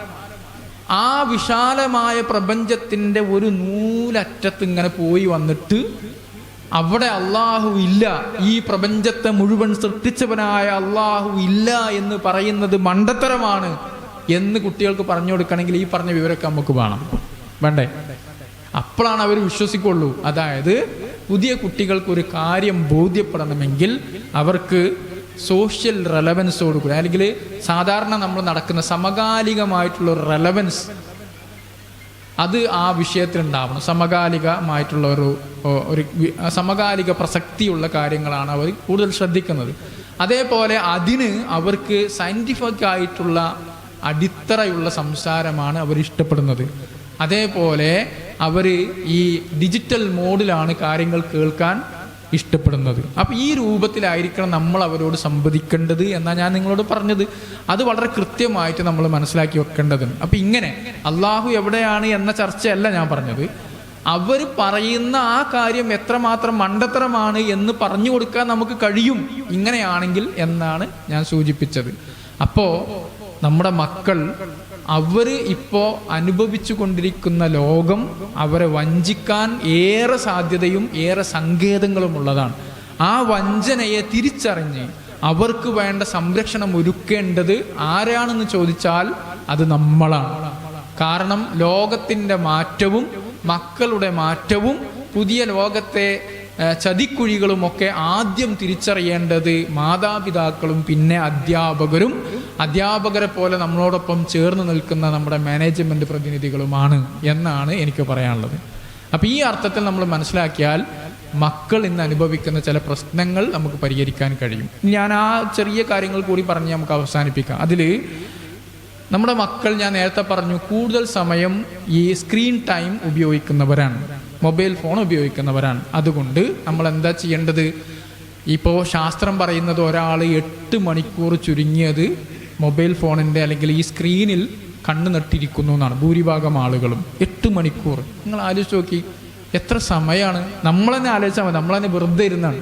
ഈ മൊബൈലിനൊരു കുഴപ്പമുണ്ട്, അതിലേക്ക് നോക്കിക്കഴിഞ്ഞാൽ പിന്നെ അത് കുറേ നേരം നമ്മളതിൽ പിടിച്ചിരുത്തും. 5 മിനിറ്റ് പറഞ്ഞ് നോക്കാൻ പോയിട്ട് 5 മിനിറ്റ് കൊണ്ട് അവസാനിപ്പിച്ച് പോകുന്ന ഒരു ചരിത്രം നമുക്ക് ആർക്കുമില്ല. അതുകൊണ്ട് ഒരുപാട് സമയം അങ്ങനെ പോവാണ്. അതിൽ തന്നെ 1.5 മണിക്കൂർ റീൽസ് കാണുന്നു എന്നാണ്. ഇപ്പം എല്ലാവരും റീൽസാണ് കാണുക. പരിഹാസം, അതേപോലെ തന്നെ പേടിപ്പിക്കുന്നത്, അതേപോലെ തന്നെ ഗെയിം എന്ന് തുടങ്ങി പല ഇമോഷനുകളിലുള്ള പരിഹാസങ്ങളാണ് റീൽസാണ് അവർ കണ്ടുകൊണ്ടിരിക്കുന്നത്. ഒരു റീൽസ് എന്ന് പറഞ്ഞാൽ 1 മിനിറ്റിൽ താഴെയാണ്, 45 സെക്കൻഡ്. ഒരാൾ 15 മിനിറ്റ് റീൽസ് കണ്ടാൽ മാത്രം അയാൾ 20 റീലുകൾ കാണും, 20 ഇമോഷനുകളിലൂടെ കടന്നു പോകും. ഇനി ഈ റീല് കാണുന്നതൊക്കെ എങ്ങനെയാണ്? വെറുതെ ഇരുന്നിട്ട് ഇങ്ങനെ നമ്മളൊരു അലസമായ മൂഡിൽ ഇങ്ങനെ തട്ടി പോവാണ്. ഇങ്ങനെ ആകുമ്പോൾ നമ്മുടെ മക്കളുടെ മനസ്സ് ഇതൊരു ക്രിയാത്മകമായി നിർവഹിക്കേണ്ട കാര്യമല്ല എന്ന് തോന്നാണ്. അതായത് ബുദ്ധി ഉണ്ടല്ലോ, നമ്മുടെ മനസ്സിന് തന്നെ അതിനെ നമ്മൾ പഠിപ്പിക്കുകയാണ്, വെറുതെ ഇങ്ങനെ അലസമായി കണ്ടുപോയാൽ മതിയെന്ന്. ഇതേ മനോഭാവം തന്നെയാണ് അവർ ക്ലാസ്സിൽ വന്നിരിക്കുമ്പോഴും അവർക്കുണ്ടാവുക. അവർ എല്ലാം അലസമായിട്ടാണ് കേൾക്കുക.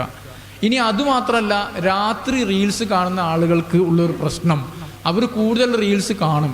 അപ്പം പലതരം ഇമോഷനുകൾ ഇങ്ങനെ നിമിഷ നേരങ്ങൾ കൊണ്ട് മാറി വരുമ്പോൾ അത് നമ്മുടെ ബ്രെയിനിന് അല്ലെങ്കിൽ നമ്മുടെ മനസ്സിന് ഒരു സന്ദേശം കൊടുക്കും. എന്താണെന്ന് വെച്ചാൽ ആകെ ഒരു കൺഫ്യൂഷനാണ്, ഏതാണിപ്പോൾ അടുക്കി ഒതുക്കി വെക്കേണ്ടത് എന്നൊരു കൺഫ്യൂഷൻ ഉണ്ടാകും. അങ്ങനെ മനസ്സ് ഫാറ്റിക് ആകുന്നതാണ്, മെൻ്റൽ ഫാറ്റിക്. മനസ്സ് ക്ഷീണിച്ച അവസ്ഥയിലുണ്ടാവുക. അപ്പോൾ രാത്രി കുട്ടികളെ കയ്യിൽ മൊബൈൽ ഫോൺ കൊടുത്താൽ അവർ അത് കണ്ടുകൊണ്ട് ഉറങ്ങാതിരിക്കാൻ ഒരു ശാസ്ത്രീയമായ കാര്യം കൂടി ഉണ്ട്. എന്താ വെച്ചാൽ ഈ മെലറ്റോണിൻ എന്ന് പറയുന്ന നമ്മുടെ ഈ ഹോർമോണുമായി ബന്ധപ്പെട്ട ഒരു വിഷയം, ഇതിൻ്റെ ഈ ബ്ലൂ ലൈറ്റ് ഉറക്കത്തെ ഒരു 1/4 മണിക്കൂർ നീട്ടി വേഗിപ്പിക്കും അത്രേ. അപ്പോൾ അത് കാണുന്ന സമയത്തിനനുസരിച്ച് നമുക്ക് ഉറങ്ങാതിരിക്കാനുള്ള പ്രേരണയും മൊബൈൽ ഫോൺ തരും.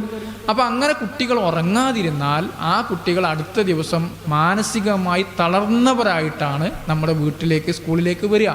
അങ്ങനെ വന്നു കഴിഞ്ഞാൽ അവർക്ക് പിന്നെ പഠിക്കാൻ കഴിയില്ല. അത് സ്വാഭാവികമാണ്. അങ്ങനെ ഒരു കുട്ടി ഉറങ്ങാതെ, ഇപ്പം നമ്മൾ തന്നെ ഒരു ദിവസം ഫുള്ളായിട്ട് ഉറങ്ങാതെ പിറ്റേ ദിവസം ഇങ്ങനെ വീട്ടിലിരിക്കുമ്പോൾ ഉറങ്ങാൻ ഇങ്ങനെ ആഗ്രഹമുണ്ട്. ആ സമയത്ത് നമ്മളോട് നിർബന്ധിച്ച് ചില കാര്യങ്ങൾ ചെയ്യാൻ ഒരാൾ പറഞ്ഞാൽ നമുക്ക് ദേഷ്യം വരൂലേ? നമുക്ക് ദേഷ്യം വരിക മാത്രമല്ല, ചിലപ്പോൾ നമ്മൾ ദേഷ്യം അധികമായിട്ട് അയാൾ അടിക്കാനൊക്കെ പോകും. ഇതേ പ്രശ്നം തന്നെയാണ് നമ്മുടെ മക്കൾക്ക് ഇപ്പോൾ ഉള്ളത്. കുട്ടികൾ ധാരാളം, ഭൂരിഭാഗവും രാത്രി ഉറക്കം കുറവാണ്.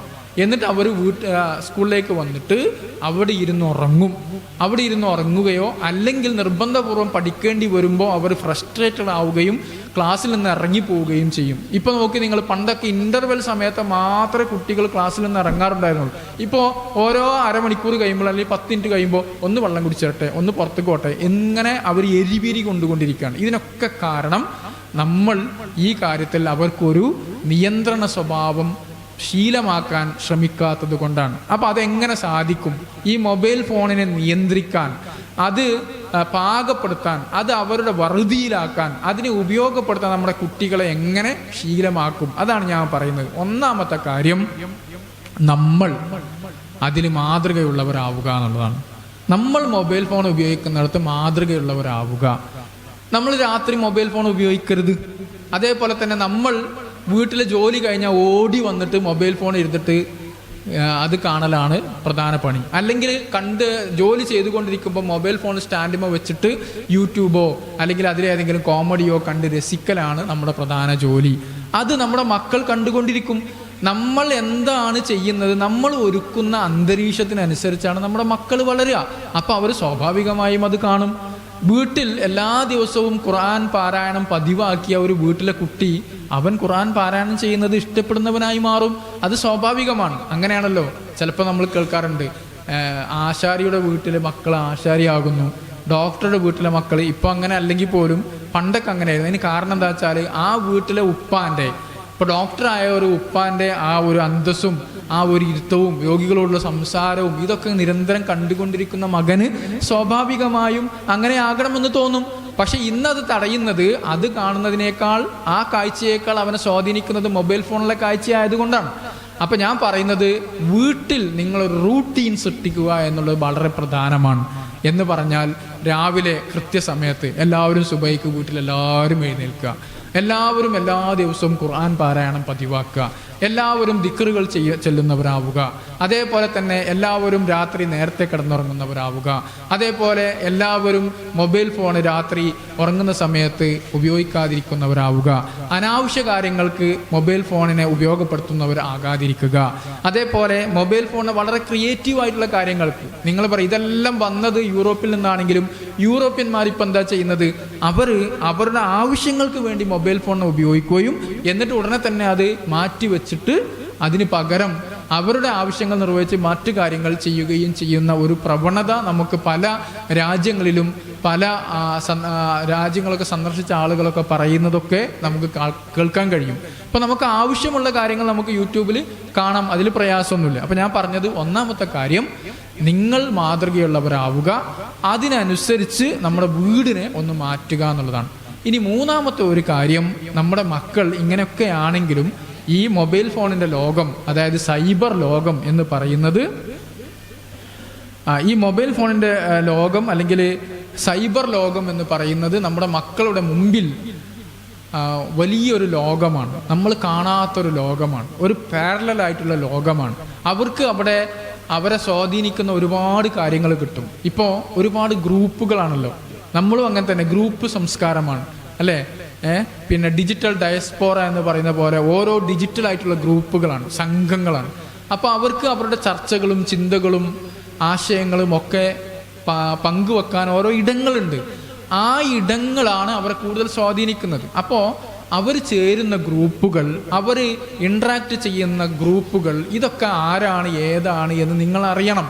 അത് നമ്മുടെ കുട്ടിയെ പോസിറ്റീവായി ചിന്തിക്കാൻ പ്രേരിപ്പിക്കുന്നതാണോ എന്ന് നമ്മൾ മനസ്സിലാക്കണം. അങ്ങനെ മനസ്സിലാക്കിയാൽ മാത്രമേ നമുക്ക് അവരുടെ ജീവിതത്തിൽ ഇടപെടാൻ കഴിയുകയുള്ളൂ എന്നാണ് ഞാൻ പറഞ്ഞത്.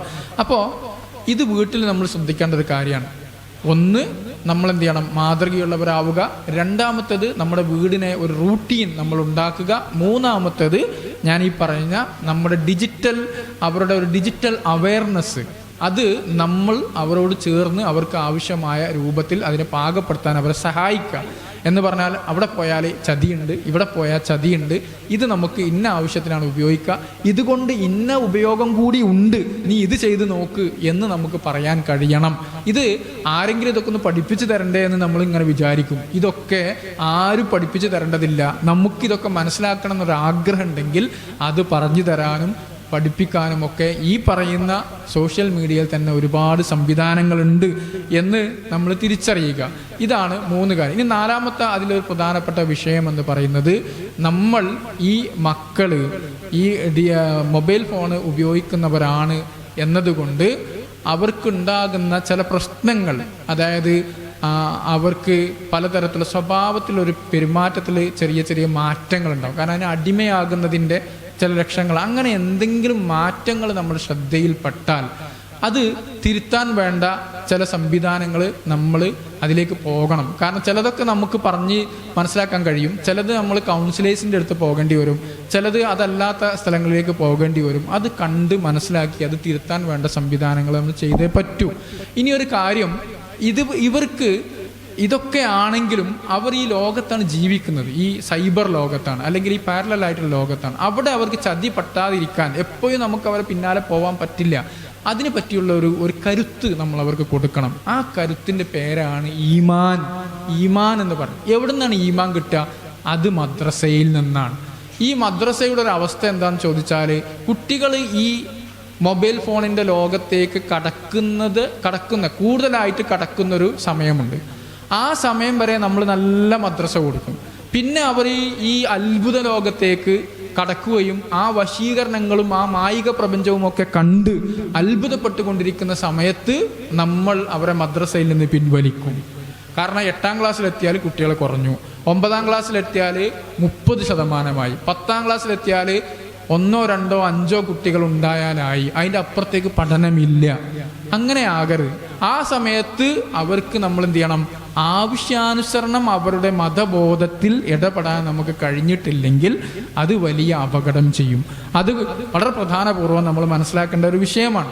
അപ്പം അതുകൊണ്ട് നമ്മുടെ മദ്രസ അത് വളരെ ഫലപ്രദമായി നിർവഹിക്കപ്പെടുന്ന ഒരു മദ്രസയാണ്. ഈ രൂപത്തിൽ അധ്യാപകരെ പരിശീലിപ്പിക്കപ്പെടുന്നുണ്ട് ഇപ്പോൾ കേരള നദ്വത്തുൽ മുജാഹിദിന്റെ വിദ്യാഭ്യാസ ബോർഡ്. നമുക്കറിയാം, ഇവിടെ കേട്ടിട്ടുണ്ടാവും, ഇവിടെ എടവണ്ണയിലുണ്ട് diploma in madrasa teacher education എന്ന് പറയുന്ന 6 മാസം കാലാവധിയുള്ള ഒരു കോഴ്സ് നമ്മളെ വിദ്യാഭ്യാസ വകുപ്പ് നടത്തുന്നുണ്ട്. അത് ഈ പുതിയ കാലത്തിനനുസരിച്ച് നമ്മുടെ കുട്ടികളെ പാകപ്പെടുത്തേണ്ടത് എങ്ങനെയാണ്, സമകാലിക സംഭവങ്ങളുമായി ചേർത്ത് വെച്ചുകൊണ്ട് സയൻറ്റിഫിക് റെഫറൻസോടുകൂടി ഡിജിറ്റൽ മോഡിൽ എങ്ങനെ കുട്ടികളെ പഠിപ്പിക്കാം എന്ന് അവരെ പഠിപ്പിക്കുന്ന കോഴ്സാണ്. നമ്മുടെ മഹല്ലിൽ അത്തരം കോഴ്സുകൾ പാസ്സായവർ ഉണ്ട് എന്ന് ഉറപ്പുവരുത്തുക.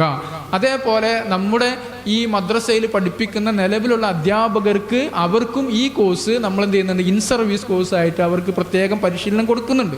നമ്മൾ ശ്രദ്ധിക്കേണ്ട കാര്യം, നമ്മുടെ മദ്രസയിലെ അധ്യാപകർ പരിശീലനങ്ങളിൽ പങ്കെടുക്കുന്നവരാണ് എന്ന് ഉറപ്പുവരുത്തുക. അതേപോലെ നിങ്ങൾ രക്ഷിതാക്കളും ഈ കാര്യവുമായി സഹകരിക്കേണ്ടതുണ്ട്. പിന്നെ ഫലപ്രദമായ മദ്രസ എന്ന് പറഞ്ഞാൽ അതിൻ്റെ ഒരു നിർവചനം ഇതാണ്. അതായത് കുട്ടി മദ്രസയിലേക്ക് ഇഷ്ടപ്പെട്ട് വരണം. ഞാനൊരു മദ്രസയിൽ പോയിട്ട് കുട്ടികളോട് ചോദിച്ചു, ഇഷ്ടത്തോടു കൂടി മദ്രസയ്ക്ക് വരുന്ന എത്ര ആളുണ്ട് എന്ന് ചോദിച്ചപ്പോൾ ആകെ 3 ആൾക്കാരെ കയ്യൊന്നിച്ച്, ബാക്കി എല്ലാവരും ഉമ്മ രാവിലെ എണീറ്റ് അടിച്ച് പായിപ്പിക്കലാണ്. അപ്പം അങ്ങനെയല്ല, കുട്ടികൾ മദ്രസയിലേക്ക് ഇഷ്ടപ്പെട്ട് വരണം. ഇഷ്ടപ്പെട്ട് വരിക മാത്രമല്ല, മദ്രസയിലെ അധ്യാപകനെ ഇഷ്ടപ്പെടണം. അധ്യാപകനെ ഇഷ്ടപ്പെട്ടാലേ അധ്യാപകൻ പറയുന്നത് കുട്ടി ഇഷ്ടപ്പെടുകയുള്ളൂ. അങ്ങനെ ഇഷ്ടപ്പെട്ടത് കേട്ട് അത് മനസ്സിൽ സ്വന്തമായി ഇഷ്ടത്തോടു കൂടി സ്വീകരിക്കണം. എന്നിട്ട് അത് ജീവിതത്തിൽ പകർത്തുന്ന വിഷയത്തിൽ അവൻ അന്തസ്സും അഭിമാനവും പ്രകടിപ്പിക്കുന്നവനാകണം. ഞാനൊരു മുസ്ലിമാണ്. അങ്ങനെയുള്ളൊരു കുട്ടി ഇവിടുന്ന് എങ്ങോട്ടെങ്കിലും പോയാൽ അവൻ്റെ മനസ്സിൽ എപ്പോഴും ഉണ്ടാവും, ഞാനത് ചെയ്യാൻ പാടില്ല, അത് എനിക്ക് പറ്റിയതല്ല. ഞാനൊരു മുസ്ലിമായി നിൽക്കുന്നതിൽ അതിൻ്റെ സംസ്കൃതിയെ അല്ലെങ്കിൽ അതിൻ്റെ രീതികളെ, ജീവിതത്തെ ഉയർത്തി നിർത്തുന്നതിൽ എനിക്ക് അഭിമാനബോധമുണ്ടാകണം, ഞാനത് അന്തസ്സുള്ളവനാണ്. ഈ രൂപത്തിൽ നമ്മുടെ മദ്രസയിൽ നിന്ന് കുട്ടികൾ കഴിഞ്ഞു പോയാൽ ആ കുട്ടി നമ്മളോട് ചേർന്ന് നിൽക്കാതിരിക്കില്ല, നമ്മളെ ഉപേക്ഷിക്കില്ല, നമ്മുടെ സംസ്കാരത്തിൽ നിന്ന് അവർ മാറിപ്പോകില്ല. ഇത് സത്യമാണ്, കൃത്യമാണ്. ഇതാണ് അവസ്ഥ. ഇതല്ലെങ്കിൽ എന്താ സംഭവിക്കാന്ന് ചോദിച്ചാൽ, കഴിഞ്ഞ ഒരു കൊല്ലം മുമ്പ് ഒരാൾ എന്നെ വിളിച്ചിട്ട് പറഞ്ഞു, മാഷേ എൻ്റെ കുട്ടിയെ ഒന്ന് ഉപദേശിക്കണം. എന്താണ് ഉപദേശിക്കണം എന്ന് ചോദിച്ചപ്പോൾ അദ്ദേഹം പറഞ്ഞത്, എൻ്റെ മകൻ നിസ്കരിക്കണില്ല എന്ന്. അപ്പം ഞാൻ പറഞ്ഞു, നിങ്ങളെ അവിടെയുള്ള ഒരു ഉസ്താദിനോട് പറഞ്ഞാൽ പോരെ? അവർ പറഞ്ഞു, ചെറിയ കുട്ടിയാണ് എൻ്റെ വിചാരം. അപ്പം അദ്ദേഹം പറഞ്ഞു, അത് പറ്റൂല, വലിയ കുട്ടിയാണ്. എത്ര വയസ്സായെന്ന് ചോദിച്ചപ്പം 25 വയസ്സായി. 25 വയസ്സായപ്പോൾ ഈ കുട്ടി നിസ്കരിക്കുന്നില്ല, നിങ്ങൾക്ക് എങ്ങനെ ബോധ്യമായി എന്ന് ചോദിച്ചപ്പോൾ അവർ പറഞ്ഞത്, ഇപ്പം കല്യാണം അന്വേഷിച്ചു. അപ്പോൾ അവൻ ഉമ്മാനോട് പറഞ്ഞു, എന്തിനാണ് നിക്കാഹ്, എന്തിനാണ് നിസ്കാരം, ഇതൊക്കെ 6ാം നൂറ്റാണ്ടിലെ പഴഞ്ചൻ വർത്തമാനമല്ലേ എന്ന് പറഞ്ഞത്രേ. അപ്പോഴാണ് ഇവർക്ക് ഈ പ്രശ്നം മനസ്സിലായത്. അങ്ങനെ വീട്ടിൽ ബഹളമായി. ആ സമയത്താണ്. അപ്പം ഞാൻ ആലോചിക്കുന്നത്, എങ്ങനെയാണ് ഈ കുട്ടി ഇങ്ങനെ മാറുന്നത്? അത് മാറുന്നത് അവൻ മദ്രസയിൽ പഠിച്ചവനാണ്, ഖുർആൻ മനസ്സിലാക്കിയവനാണ്, ഹദീസ് കേട്ടവനാണ്, ഉപ്പയുടെയും ഉമ്മയുടെയും കൂടെ അവൻ പള്ളിയിലും മറ്റ് ഇതര സാമൂഹിക സംവിധാനങ്ങളിലൊക്കെ പങ്കെടുത്തവനാണ്. പക്ഷെ അവൻ്റെ മനസ്സെങ്ങനെ മാറി? അത് മാറിയത് അവൻ അതുവരെ പങ്കെടുത്ത സംവിധാനങ്ങളിൽ നിന്ന് അവന് കിട്ടിയ സ്വാധീനത്തെക്കാൾ അധികമായി ഈ മൊബൈൽ ഫോണിൽ നിന്നും അല്ലാത്തതിൽ നിന്നുമൊക്കെ അവന് സ്വാധീനം കിട്ടി എന്നതുകൊണ്ടാണ്. അപ്പം അങ്ങനെ കിട്ടും, അത് കിട്ടിക്കൊണ്ടിരിക്കുന്നുണ്ട്. നമുക്ക് ആർക്കും എൻ്റെ മകൻ അതിലൊന്നും പോവില്ല എന്ന് ഉറപ്പിച്ച് പറയാൻ കഴിയില്ല. കാരണം നമ്മൾ എത്ര തന്നെ കാവലിരുന്നാലും നമ്മുടെ കാവലിനെ ഭേദിച്ചുകൊണ്ട് നമ്മുടെ മക്കളിലേക്ക് ഈ സംവിധാനങ്ങളൊക്കെ ഇങ്ങനെ അവർ പുറത്തേക്കൊന്നും പോകേണ്ട ആവശ്യമില്ല, വന്നുകൊണ്ടേയിരിക്കുകയാണ്, അവരെ ചിന്തയെ സ്വാധീനിച്ചു കൊണ്ടേയിരിക്കുകയാണ്. അതുകൊണ്ട് നമ്മൾ കൃത്യമായി മദ്രസ അവർക്ക് നൽകണം എന്നതിൽ യാതൊരു മടിയും ഒരു അലസതയും ഒരു അലംഭാവവും ഉണ്ടാവാൻ പാടില്ല. മദ്രസയ്ക്ക് എത്ര പണം ചെലവഴിച്ചാലും അത് നമുക്ക് സൗഭാഗ്യം മാത്രമേ കൊണ്ടു തരൂ എന്ന് നമ്മൾ തിരിച്ചറിയേണ്ടതുണ്ട്. ഇനി ഇപ്പോൾ നിങ്ങളെ മനസ്സിലുള്ളൊരു സംശയം ഇതായിരിക്കും, കുട്ടികൾക്കൊക്കെ ഇപ്പോൾ പഠന പ്രവർത്തനങ്ങളൊക്കെ ഫോണിലാണല്ലോ കൊടുക്കുന്നത്, അത് അവരെ ഫോണിലേക്ക് അടുപ്പിക്കുകയല്ലേ ചെയ്യാൻ. ഇപ്പം ഞാൻ ഇത്രയും നേരം പറഞ്ഞത് ഫോൺ ഉപയോഗിക്കുന്നത് ഒഴിവാക്കാനല്ല, ഫോണിനെ ഉപയോഗപ്പെടുത്തുന്നത് പോസിറ്റീവായി ഉപയോഗപ്പെടുത്താൻ അവരെ പഠിപ്പിക്കുക എന്നുള്ളതാണ്. അതിൽ പെട്ടതാണിത്. അപ്പോൾ പഠന പ്രവർത്തനങ്ങൾ ചെയ്യുക, അത് കഴിഞ്ഞാൽ അപ്പുറത്തേക്ക് പോയാൽ അവിടെ പ്രയാസം ഉണ്ടാകും എന്ന് നമുക്ക് പറയാൻ കഴിയും. പണ്ടൊക്കെ നമ്മൾ പറയാറില്ലേ, ഇപ്പം ഞാനൊക്കെ ചെറുതായിരുന്ന കാലത്ത് ഞാൻ ഒരിക്കൽ വടകര പഠിക്കാൻ പോയിരുന്നൊരു സമയമാണ്, വടകര കുറച്ച് കാലത്ത്. അപ്പോൾ ആ സമയത്ത് എൻ്റെ ഉപ്പ എന്നോട് പറഞ്ഞൊരു ഉപദേശം, വടകര കഴിഞ്ഞ് അപ്പുറത്തേക്ക് പോകരുത് കേട്ടോ. ആ പറച്ചിൽ മതി, എനിക്കറിയാം അതിൻ്റെ അപ്പുറത്തേക്ക് പോകരുതെന്ന് പറഞ്ഞതിൻ്റെ ഉദ്ദേശം എന്താണ്, അവിടേക്ക് പോകണ്ടെന്ന്. ഇന്ന് നമ്മുടെ മക്കളോട് അങ്ങനെ സ്ഥലം പറഞ്ഞ് ചൂണ്ടിക്കാണിച്ച് അങ്ങോട്ട് പോകണ്ട എന്ന് പറഞ്ഞിട്ട് കാര്യമില്ല. കാരണം ആ സ്ഥലങ്ങളും അതൊക്കെ നമ്മളെ മക്കളിലേക്ക് ഇങ്ങോട്ട് വരികയാണ്. അപ്പം മക്കൾക്ക് പറഞ്ഞു കൊടുക്കണം, നമ്മൾ ഇതിനാണ് ഉപയോഗിക്കേണ്ടത്, ഇതിൻ്റെ അപ്പുറത്തേക്ക് പോയാൽ ഇവിടെ എങ്ങനെ ഒരു അപകടം ഉണ്ട് എന്ന് പറഞ്ഞു കൊടുക്കണം. അതിന് നമുക്കൊരു വിവരം വേണം ആ കാര്യത്തിൽ. അതാണ് അതിലേറ്റവും പ്രധാനമായിട്ടും നമ്മൾ ചെയ്യേണ്ട വിഷയം എന്ന് ഞാൻ സൂചിപ്പിക്കുകയാണ്. ഇനി ചില ആൾക്കാർക്കൊരു സംശയമുണ്ട്, എന്താണെന്ന് വെച്ചാൽ 8ാം ക്ലാസ്സിലായില്ലേ, പിന്നെ എന്തിനാ മദ്രസയിൽ പഠിപ്പിക്കണത്, അതൊക്കെ ഇനി കുട്ടികൾ പഠിച്ചോളും, സ്കൂളിൽ നേരെ ചൊവ്വേ പഠിച്ചിട്ടില്ലെങ്കിൽ അവന് ചിലപ്പോൾ എൻട്രൻസ് കിട്ടിയില്ലെങ്കിലോ, ഡോക്ടറാക്കാൻ പറ്റിയില്ലെങ്കിലോ, എൻജിനീയറിങ്ങിൽ പരാജയപ്പെട്ടാലോ എന്നൊക്കെ നമുക്ക് തോന്നാറുണ്ട്. ഞാൻ ചോദിക്കുന്നത്, ഒരു നല്ല ഡോക്ടർ ആവണമെങ്കിൽ അവൻ എങ്ങനെയാണ് ഒരു നല്ല ഡോക്ടർ ആവുക, ഒരാൾ എങ്ങനെയാണ് ഒരു നല്ല എൻജിനീയർ ആവുക, ഒരാൾ എങ്ങനെയാണ് ഒരു നല്ല ബിസിനസ്സുകാരനാവുക, അതിന് അവന് വേണ്ട ചില മൂല്യങ്ങളുണ്ട്. ആ മൂല്യങ്ങൾ ചേരാത്ത ഒരാൾക്ക് ആവാൻ കഴിയില്ല. ഞാൻ ഉദാഹരണം പറയാം. ആ ഉദാഹരണം ഇങ്ങനെയാണ്. അപ്പോൾ ആ ഉദാഹരണം ഞാൻ കൃത്യമായിട്ട് പറയാം. അതായത് നമ്മൾ മനസ്സിലാക്കേണ്ടത്, പിന്നെ ഇപ്പോൾ ഒരു ഡോക്ടർ, നേരത്തെ ഞാൻ ബഹിരാകാശത്തേക്ക് പോയ കഥ പറഞ്ഞല്ലോ, ബഹിരാകാശത്തേക്ക് പോയ ഒരാൾക്ക് അയാളോട് ഒരാൾ പറയാണ്, അവിടെ അള്ളാഹ് ഉണ്ടോ നോക്കിയെന്ന് പറഞ്ഞാൽ അള്ളാഹു ആരാണ്, അവൻ സ്രഷ്ടാവാണ് എന്നൊന്നും അറിയാത്ത ഒരാൾ അവിടെ നോക്കിയിട്ട് പറയും അവിടെ ഒന്നും അള്ളാഹ് ഇല്ല. അതേസമയം ഈ മദ്രസ വിദ്യാഭ്യാസവും ദീനി വിദ്യാഭ്യാസവും കിട്ടിയ ഒരാൾ, അയാളാണ് ബഹിരാകാശത്തേക്ക് പോകുന്നതെങ്കിലോ, അയാൾ അവിടെ നിന്നിട്ട് ഇങ്ങനെ നോക്കുമ്പോൾ അയാൾക്ക് മനസ്സിലാകും ഈ പ്രപഞ്ചം, ഇത് എത്ര വലുതാണ്, ഇത് ഇത്രയും വലുതാണ്.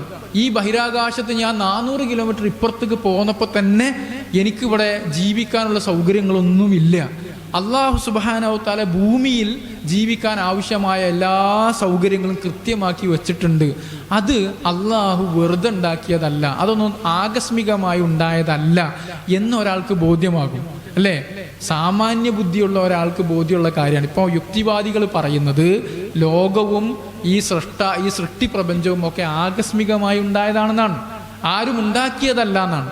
ഒരാൾ ഗൾഫിൽ നിന്ന് വന്നിട്ട് പറയാണ്, ഞാനിങ്ങനെ നടന്നു പോകുമ്പോൾ എനിക്ക് ആ മണലിൽ നിന്നിങ്ങനെ പെട്ടെന്ന് ഇങ്ങനെ ഒരു പ്ലാസ്റ്റിക് ഇങ്ങനെ രൂപപ്പെട്ടു വന്നു. ആ പ്ലാസ്റ്റിക്കിലേക്ക് കുറേ മണൽ കയറിയിട്ട് അതിൽ നിന്ന് സിലിക്ക രൂപപ്പെട്ടിട്ട് അതിലൊരു ചിപ്പ് ഉണ്ടായി.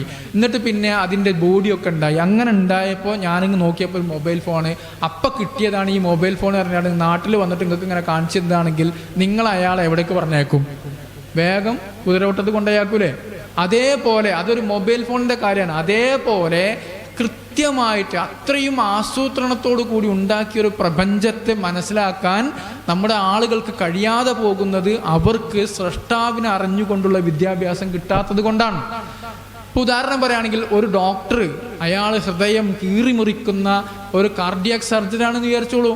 അയാൾ ആ കാർഡിയാക് സർജറി ചെയ്യുന്ന സമയത്ത് ഹൃദയത്തെ കീറിമുറിച്ചു, ഹൃദയം തുള്ളിക്കളിക്കുന്നത് അയാൾ കണ്ടു, അതിനകത്ത് ഹൃദയത്തിൻ്റെ വാൽവുകളെ കണ്ടു, ഹൃദയം പമ്പ് ചെയ്യുന്നത് അയാൾ മനസ്സിലാക്കി. അതിൻ്റെ അനാട്ടമിയൊക്കെ അദ്ദേഹത്തിന് മനസ്സിലായപ്പോൾ, അതിൻ്റെ ഫിസിയോളജിയൊക്കെ അദ്ദേഹത്തിന് മനസ്സിലായപ്പോൾ അയാൾ പറയാണ്, ഇതൊരു അത്ഭുതം തന്നെയാണ്, ഇത് സൃഷ്ടിച്ചത് വെറുതെ ഉണ്ടായതല്ല, ഇത് ആരോ സൃഷ്ടിച്ചതാണ്, ഒരു സംശയവുമില്ല എന്ന് അദ്ദേഹത്തിന് തോന്നുകയാണ്.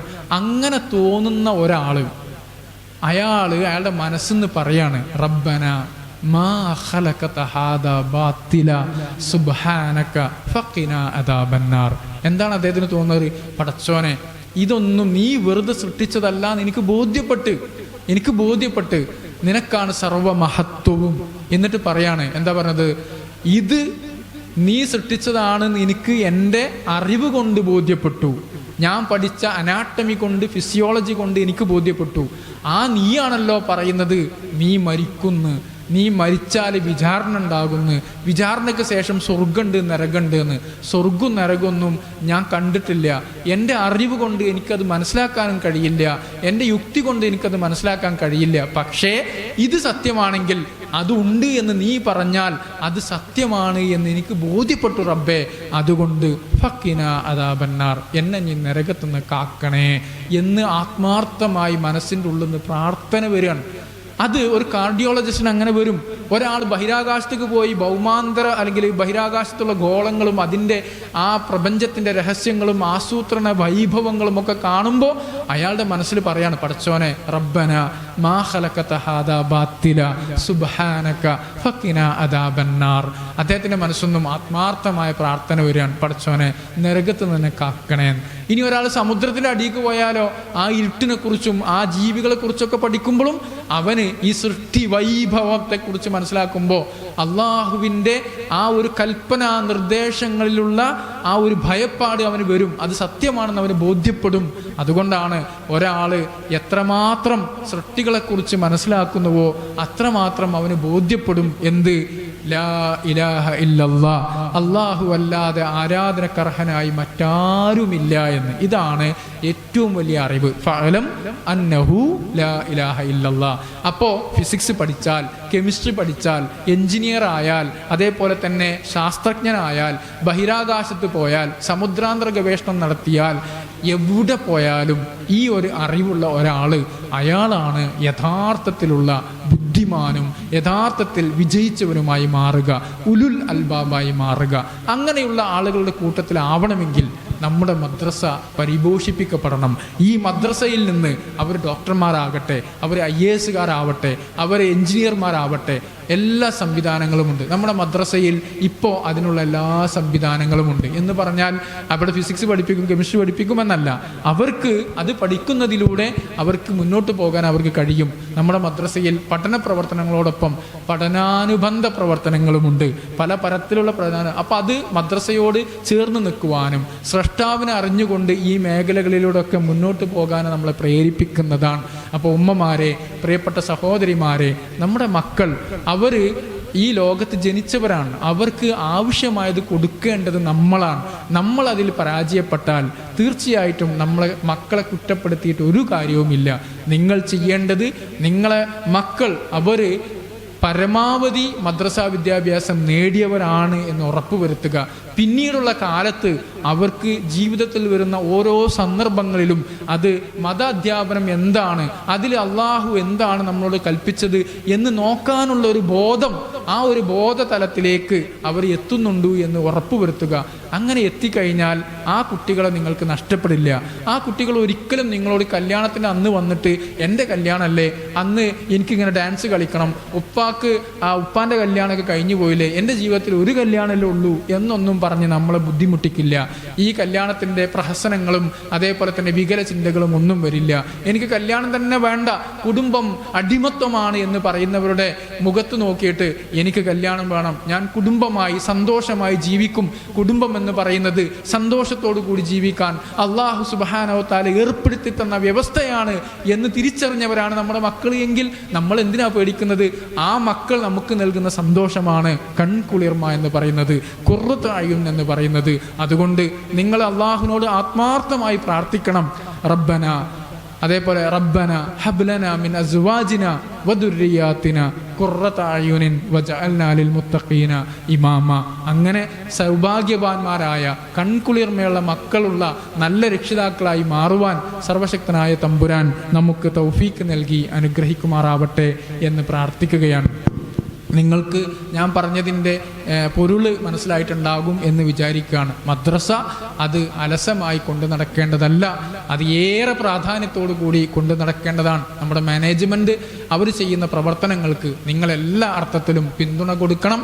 ആ പിന്തുണ കൊടുക്കാൻ ഈ മാതൃസഭ എന്ന് പറയുന്ന ഒരു സഭ നിങ്ങൾക്ക് വേണമെങ്കിൽ രൂപീകരിക്കാം. നിങ്ങളെല്ലാവരും ചേർന്ന് ഇടക്കിടക്ക് മദ്രസയുടെ പ്രവർത്തനങ്ങളിൽ നിങ്ങൾക്ക് ചെയ്യാൻ കഴിയുന്ന സഹായങ്ങൾ ചെയ്യുക.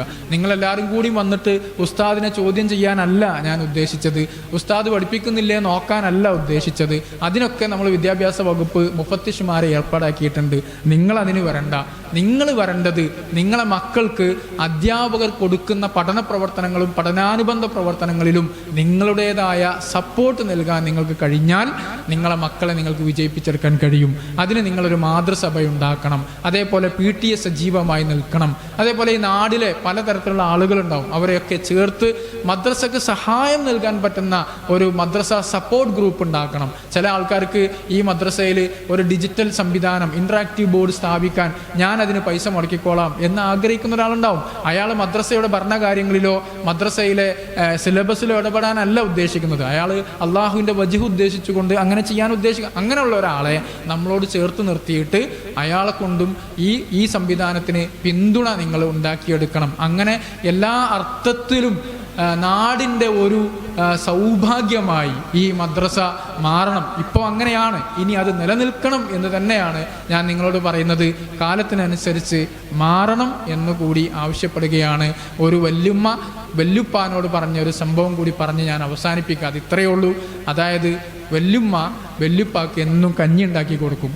അങ്ങനെ വല്യമ്മ അങ്ങനെ കഞ്ഞി കുടിച്ചുകൊണ്ടേയിരിക്കും. വല്യപ്പയും കഞ്ഞി കുടിച്ചുകൊണ്ടേയിരിക്കും. ഒരു ദിവസം പേരക്കുട്ടികളെല്ലാവരും കൂടി വിരുന്ന് വന്നു. പേരക്കുട്ടികളൊക്കെ ഇംഗ്ലീഷ് മീഡിയത്തിൽ പഠിക്കുന്ന കുട്ടികളാണ്. ആ കുട്ടികൾ വന്നപ്പോൾ വല്യപ്പ കഞ്ഞി കുടിച്ചുകൊണ്ടിരിക്കുക. അപ്പോൾ വല്യപ്പാനോട് ചോദിച്ചു, എന്താ വല്യപ്പ നിങ്ങൾ കുടിക്കണത്? അപ്പോൾ വല്യപ്പ പറഞ്ഞു, ഇത് കഞ്ഞിയാ മക്കളെന്ന്. അപ്പോൾ കുട്ടികൾ പറഞ്ഞു, കഞ്ഞിയാ എന്ന് ചോദിച്ചു എന്ന്. അപ്പോൾ വല്യപ്പാക്ക് മാനസികമായിട്ടൊരു വിഷമം, ഇവരെല്ലാവരും കൂടി ഇന്നെ ഒരു കഞ്ഞിയാക്കിയോ എന്ന്. അപ്പോൾ വല്യമ്മാനോട് പറഞ്ഞു, ആ കൊടിയും ആ കുപ്പായൊക്കെ നിർത്താം, ഞാൻ അങ്ങാടി പോയിട്ട് കുറച്ച് അരി വാങ്ങിക്കൊണ്ടുവരാന്ന്. അങ്ങനെ മൂപ്പര് പോയിട്ട് 3 റോസസിൻ്റെ നല്ല മണമുള്ള അരി വാങ്ങിക്കൊടുന്നു. അത് വല്യമാരുടെ ഇതുകൊണ്ട് കഞ്ഞി വെക്കുന്നു. അപ്പോൾ വല്യമാക്ക് മനസ്സിലായില്ല, എത്ര കാലം കഞ്ഞി കുടിച്ചിട്ട് മൂപ്പർക്ക് ഇപ്പം ഈ 3 റോസസ് അരി ഇട്ടിട്ട് കഞ്ഞി കുടിക്കാനാണ് ആഗ്രഹം. ഏതായാലും കഞ്ഞി വെച്ചതിന് ശേഷം അത് ജ്യൂസ് മെഷീനിലിട്ട് അടിക്കാൻ പറഞ്ഞു. അടിച്ചതിന് ശേഷം വല്യമാനോട് പറഞ്ഞ ആ നടു കുടുങ്ങിയ ഗ്ലാസ് ഉണ്ടല്ലോ ജ്യൂസ് എടുക്കണേ, ആ ഗ്ലാസ്സിൽ ഒഴിച്ചിട്ട് സ്ട്രോ ഇട്ടിട്ട് കൊണ്ടുവരാൻ പറഞ്ഞു. അങ്ങനെ സ്ട്രോട്ട് കൊടുത്തിട്ട് വല്യപ്പ അത് കസാലയിൽ കാലൊക്കെ കയറ്റി വെച്ചിട്ട് ഇങ്ങനെ കുടിക്കുമ്പോഴാണ് പിറ്റേ ദിവസം കുട്ടികൾ വരുന്നത്. അപ്പം വല്യപ്പാനോട് ചോദിച്ചു, എന്താ വല്യപ്പ നിങ്ങൾ കുടിക്കണെന്ന്? അപ്പോൾ വല്യപ്പ പറഞ്ഞ്, ഇത് റൈസ് ജ്യൂസാണ്.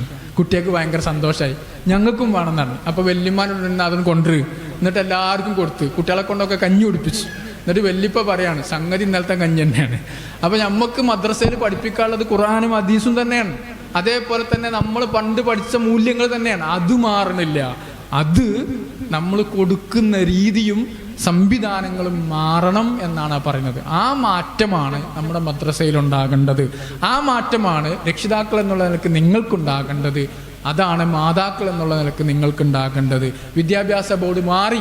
ആ മാറിയതിൻ്റെ തെളിവാണിത്. ഇത് കേന്ദ്ര വിദ്യാഭ്യാസ ബോർഡ് 1 വർഷം മദ്രസയിൽ നടത്തേണ്ട പ്രവർത്തനങ്ങൾ ഒരു പുസ്തകമാക്കിയിട്ട് എല്ലാ മദ്രസയിലേക്കും സദർ ഉസ്താദിനൊന്നും മാനേജ്മെൻറ്റ് കമ്മിറ്റിക്ക് ഒന്നും കൊടുത്തിട്ടുണ്ട്. നിങ്ങൾക്കും PTA മീറ്റിങ്ങിൽ ഇതൊക്കെ ഒന്ന് വായിച്ചു നോക്കിയാൽ എന്താണ് മദ്രസയിൽ ഓരോ ദിവസവും നടക്കേണ്ടത് എന്നുള്ളതിലുണ്ടാവും.